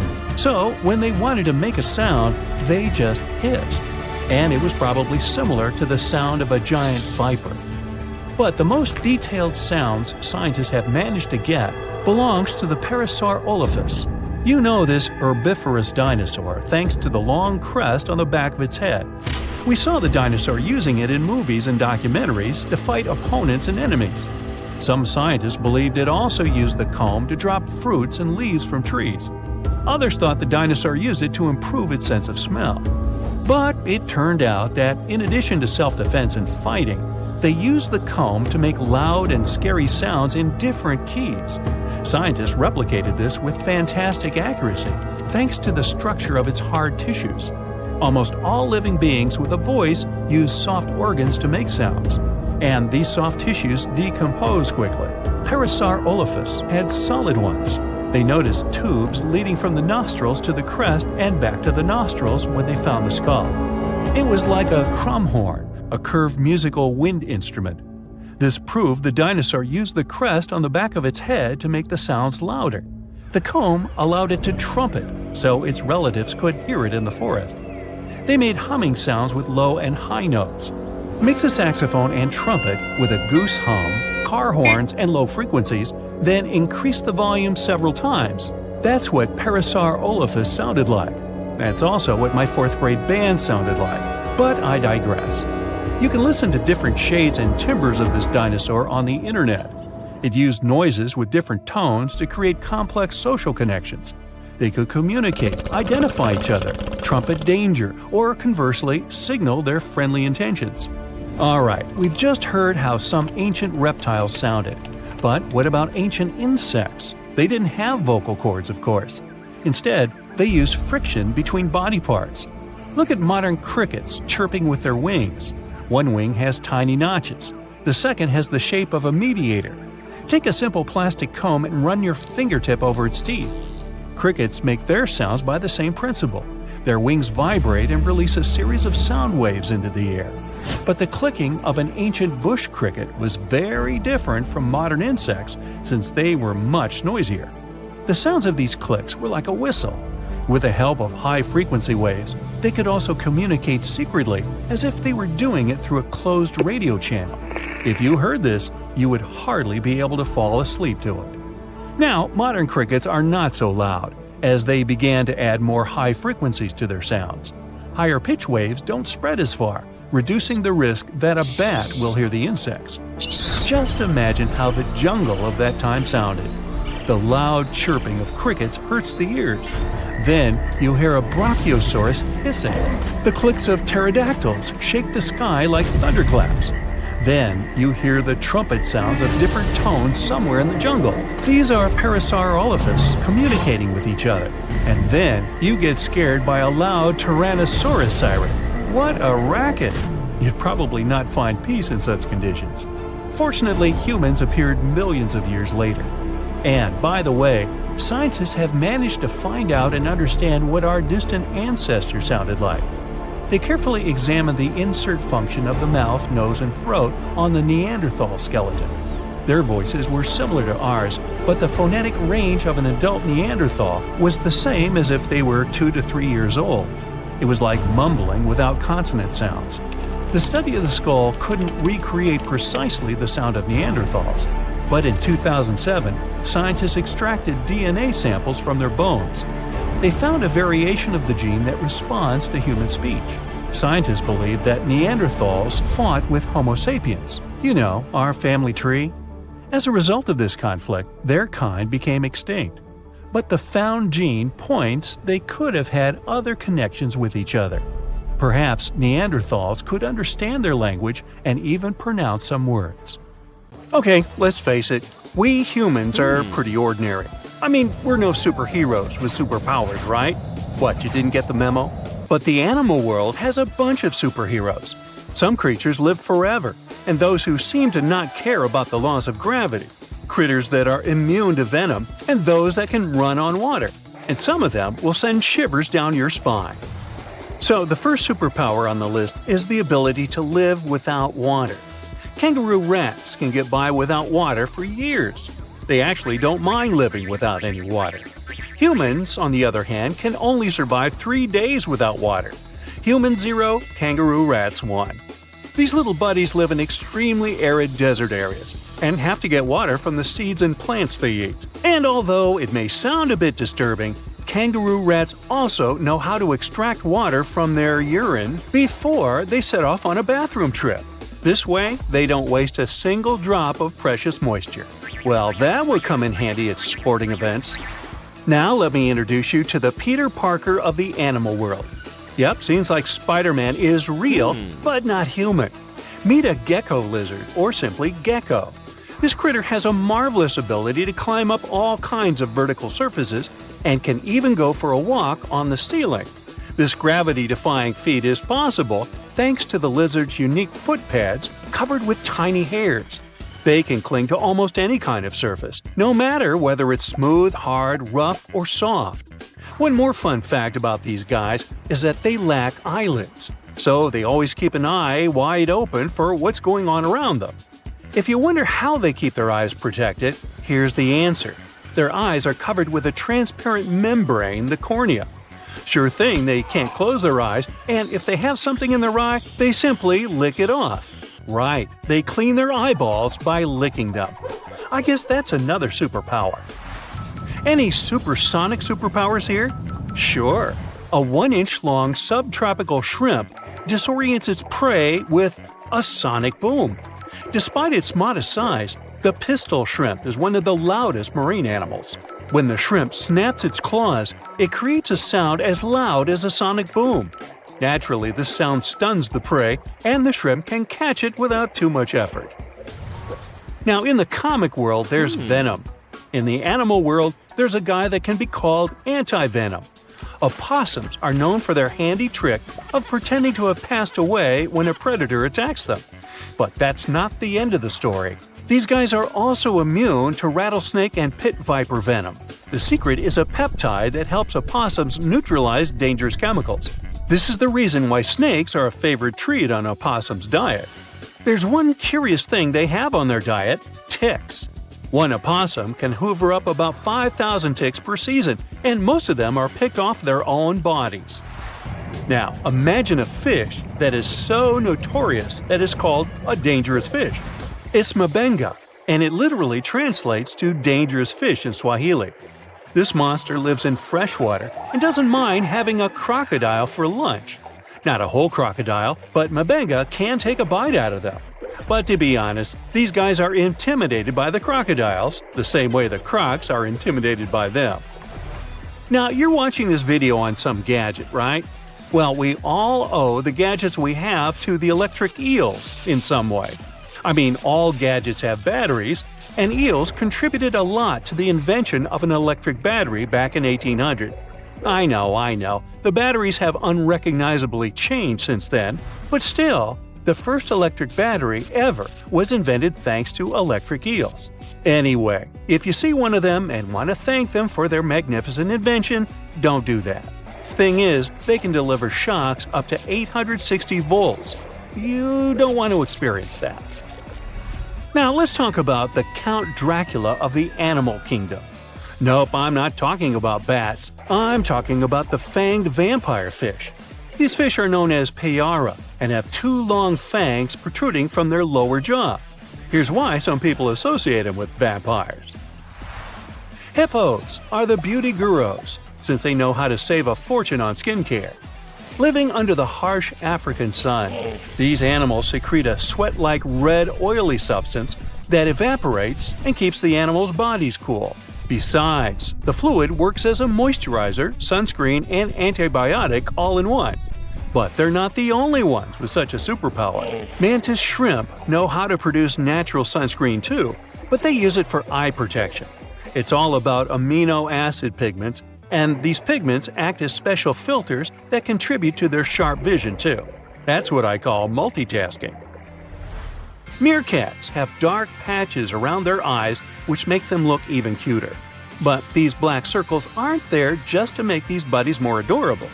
They also function as built-in sunglasses. The dark fur on the patches blocks the blazing sun, and as a result, meerkats can gaze directly at the sky. On top of that, the sentry, a meerkat that watches out for birds and other predators, can easily see danger coming and alert its mates. Wild goats are famous for their climbing skills, but the alpine ibex from northern Italy is the champion. This critter can climb nearly any vertical surface, defying several physical laws in the process. Interestingly, the animals that do walk on the steepest cliff walls are typically mother goats with their little ones. Large males prefer to keep their distance and use flat horizontal surfaces. Smart guys. Some animals protect themselves with venom or nasty bites, while others use chemical tricks for protection. Listen to this. Some species of millipedes produce hydrogen cyanide and exude it when they feel threatened. Hydrogen cyanide is odorless but highly toxic. One little millipede can't seriously hurt you, but you may have burns or even blisters if your skin is sensitive. Plus, to make the picture even scarier, some millipedes glow in the dark. So watch out, and if you see a crawling spot of light at night, run away as fast as you can. When the bombardier beetle feels threatened, it sprays scorching liquid from the tip of its abdomen with a loud popping sound. As soon as the beetle senses danger, a chemical reaction starts in special reservoirs in its abdomen. The heat from this process nearly reaches the boiling point and also produces special gas that triggers the ejection. This super protection is usually fatal for the attacking insects. I guess so. Plumed basilisk lizards have an uncanny ability to run on water. First of all, their hind feet are equipped with long toes which have fringes of skin that can spread out in the water. As a result, a bigger surface of the lizard's foot comes into contact with water. Then, when it runs on water, it pumps its legs incredibly fast. This creates little pockets of air that prevent the animal from drowning by keeping it on the surface. Now, fleas can be annoying, but it doesn't make them any less amazing. These tiny critters can leap about 50 times their body length. If people could do the same, we would be jumping about a quarter of a mile into the air. Well, let's try it. The most curious thing about fleas' astonishing ability is that they take most of the power for leaps from their toes, not knees. So, what's your favorite animal superpower? I vote for the kangaroo rat. I don't like standing in lines for the bathroom. I have news for you. Rats are ticklish. Well, I thought it was news. Anyway, they have a so-called laugh center in their midbrain, and it activates when someone tickles the animals or when they engage in some fun and playful activities. Scientists discovered this in 2016 after tickling the rodents on their bellies and listening to their squeaky giggles. Now, hummingbirds are the only birds we know about that can fly backward. They mostly do it when they want to move away from flowers. And here's an animal that can't go backward, a kangaroo. They can hop around and cross great distances, but the structure of their strong rear feet and big tails prevent them from walking backwards. Narwhals are those weird creatures that look like some sort of sea unicorns. That horn on their head is not a tusk. It's a giant tooth that sticks out through the upper lip of male narwhals. This tooth is probably one of the tools that plays a role in attracting ladies. Now, flamingos are not actually pink. They're born gray, but throughout their life, they eat lots of algae and other foods that contain a red-orange pigment we know as beta-carotene, like in carrots. This pigment gets broken down and ends up in their skin and feathers, which is what makes them pink. They need to eat a lot of such food to stay like that, though. If we humans wanted to change our skin color, we wouldn't be able to eat enough food rich in beta-carotene to really turn pink, or in our case, maybe even orange. Sloths are really slow. All the jokes and memes about them are true, but they're also very skilled swimmers, and they move in the water around 3 to 4 times quicker than on land. They can do breaststroke just like people, and it's an important skill for them to have because they're tropical animals that mostly live in jungles, and those areas are often flooded. Tigers are the biggest members of the feline family, even bigger than lions.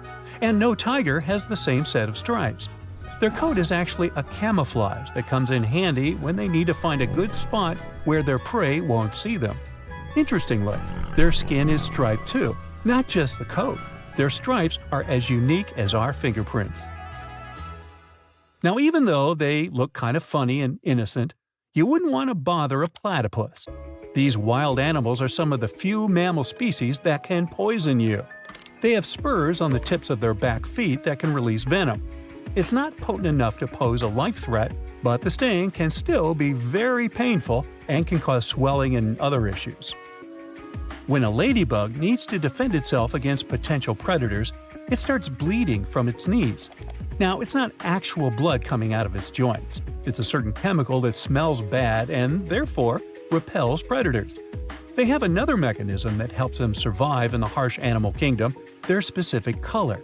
Predators really don't like the combinations of bright colors, such as red, orange, and black, because they know that creatures colored this way can taste awful. Roosters can get extremely noisy in the morning, but they don't go deaf because they don't even hear how loud their crowing can be. What keeps them safe is special built-in noise protection plugs. Hens have the same system that reduces the risk of hearing loss too. Not only do they have this protection, but they can also regrow cochlear hair ears if they get damaged in only a couple of days. Owls don't have eyeballs. They have something that's more like eye tubes, and they can't move them back and forth like we do with our eyeballs, which is why these birds have incredibly flexible necks. They're able to rotate their heads 270 degrees. For comparison, humans can only manage 180. That's why owls have a specific system of blood vessels in their heads. It delivers fresh blood to the brain if the bird turns its head too quickly and cuts off circulation. Just keep swimming. You may remember how Dory the blue tang sang this in Finding Nemo. Dory wasn't a shark, but that's a message some shark species need to take literally. Mako sharks, great whites, whale sharks, and some other kinds need to keep swimming. Otherwise, they'll stop breathing. We use our lungs for breathing, and some sharks use a method called buccal pumping. This means they swim with their mouths open. That way, they allow water to flow through their gills and thus extract oxygen. The most dangerous animal on our planet isn't a bear, a shark, or some toothy tiger. It's something way smaller, the mosquito. Not only is it extremely irritating, but it also transfers serious diseases such as yellow fever, malaria, or dengue fever. Annually, hundreds of thousands of people don't survive the battle with those diseases. Mosquitoes also outnumber every other creature across the globe, apart from termites and ants.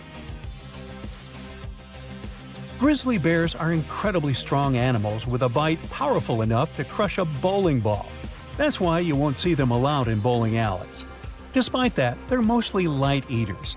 They're strong enough to make a meal out of whatever they come across, including a bison, moose, or elk, but they still like to munch on their fruits, nuts, berries, and even a small unfortunate mouse that gets lost and ends up in the predator's mouth. The inland taipan is the most venomous snake on the planet. We know it as the western taipan. It lives in Australia. Just one bite has enough venom to turn out fatal for at least 100 fully grown humans. And it can also do the job within only half an hour if you don't have anything to treat the bite right away. They say these snakes are mostly shy and they mind their own business. But like other animals, they will attack if they feel threatened or provoked.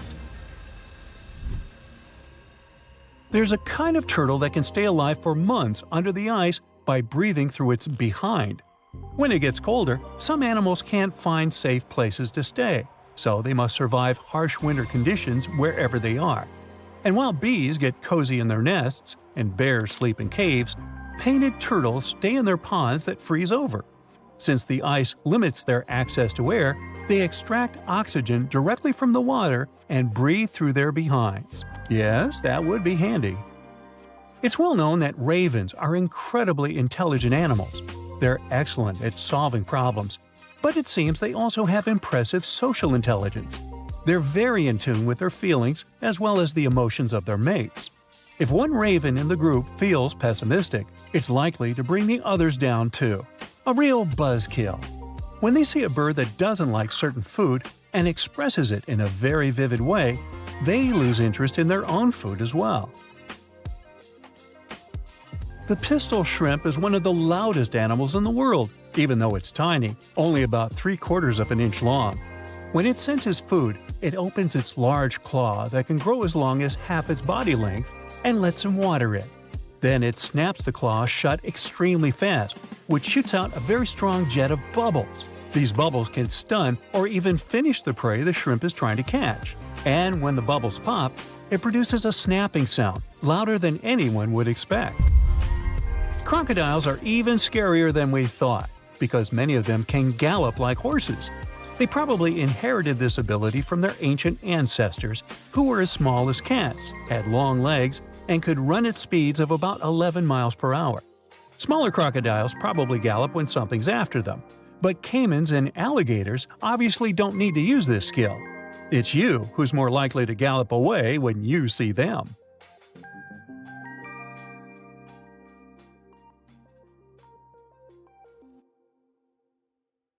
It turns out, starfish don't have a head. They are the head.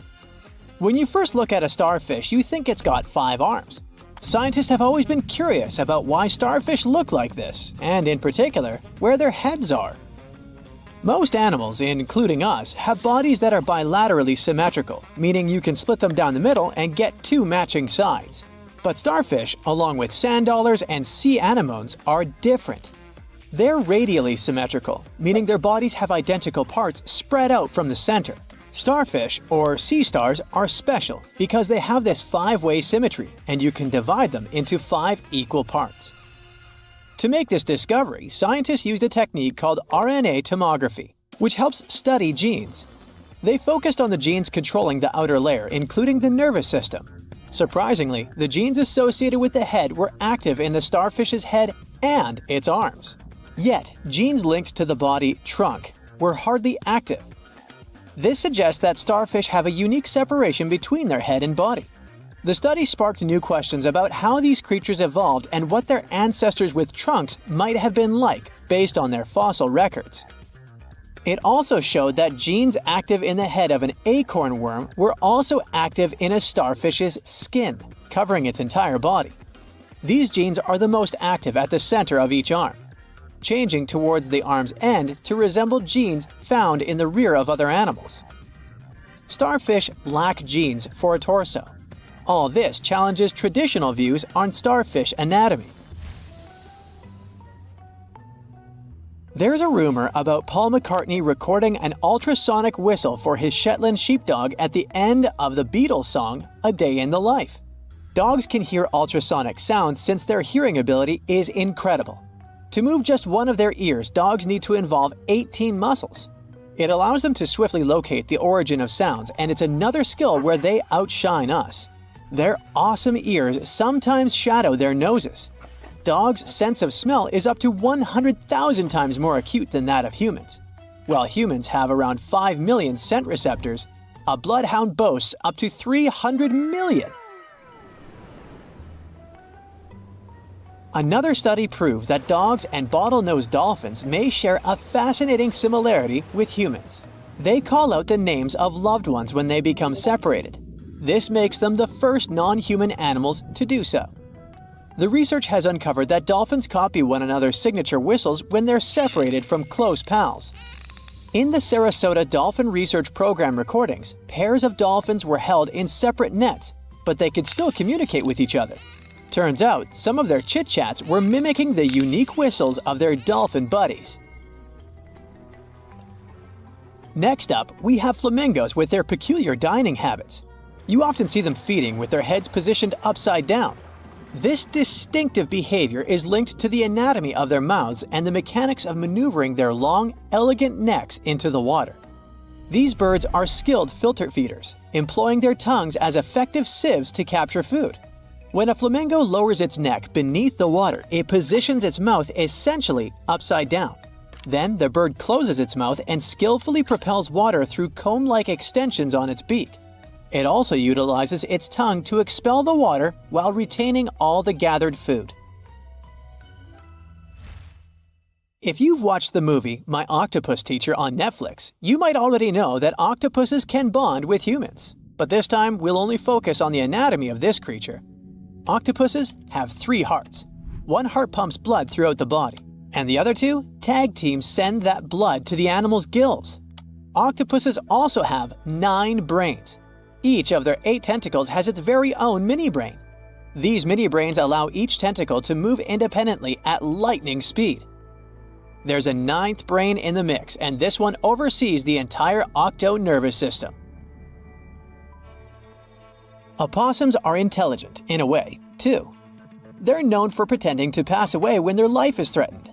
When they face predators, opossums attempt to intimidate their foes by showing their teeth, hissing, and growling. Yet, when these tactics fall short, opossums resort to shutting their eyes, collapsing onto their side, and pretending to have passed away. To look more convincing, an opossum might drool, let its tongue hang out, and even excrete waste to enhance the illusion of a sudden demise.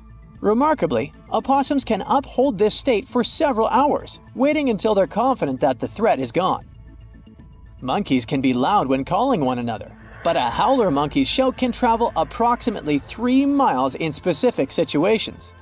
Males are usually louder than females. The thing is, the sound is created by pulling air through a space in an enlarged bone in the animal's throat.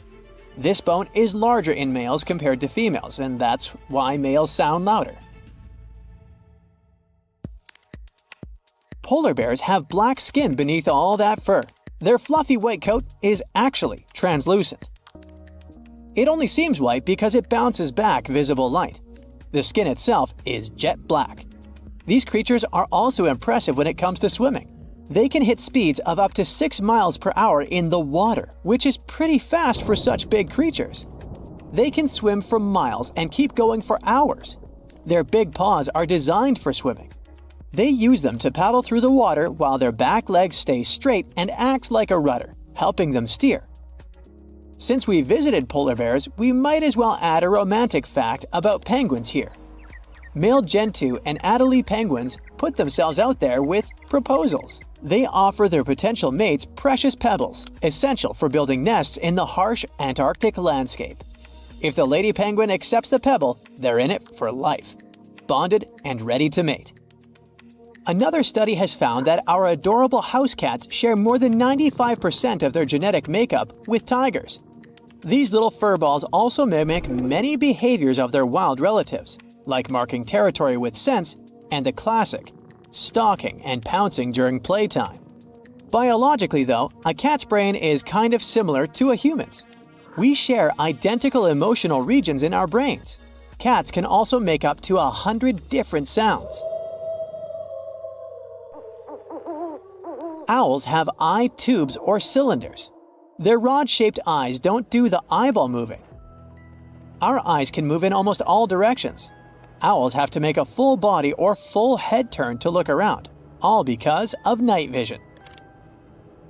To master the art of seeing in the dark, they need large corneas that can scoop up every bit of light. Most nighttime critters, like slow lorises or tarsiers, have enormous eyes to get the job done. But owls have small skulls on their agenda, so those big eyes couldn't swell out. Cockroaches are notorious for their survival skills, and a key reason is their unique brain structure. They have 2 brains, one in their head and a more basic one near their abdomen. They're so hard to get because these critters are incredibly quick to react. They have tiny hairs on their rear end that can feel the slightest breeze. When these hairs twitch, the cockroach doesn't waste time. It instantly switches to escape mode. Research shows that a cockroach can react in just 1/20th of a second. So by the time we turn on the light or grab something to target it, the cockroach is already speeding off. Cats can have dreams. Sometimes you can see your cat's whiskers twitching or its legs kicking while it's sleeping. This doesn't necessarily mean your pet is having a nightmare. We can look at human sleep to get a clue about what's happening with our feline friends. During REM sleep, our brains get super active, almost like when we're awake. That's also the prime time for dreaming. REM sleep is named this way because of the quick movements the eyes make under the eyelids. But while our eyes might be moving, the rest of our body stays still. The focus is on what's going on in our minds. This is true for cats too. Besides an occasional twitch, cats usually don't move much when they're asleep.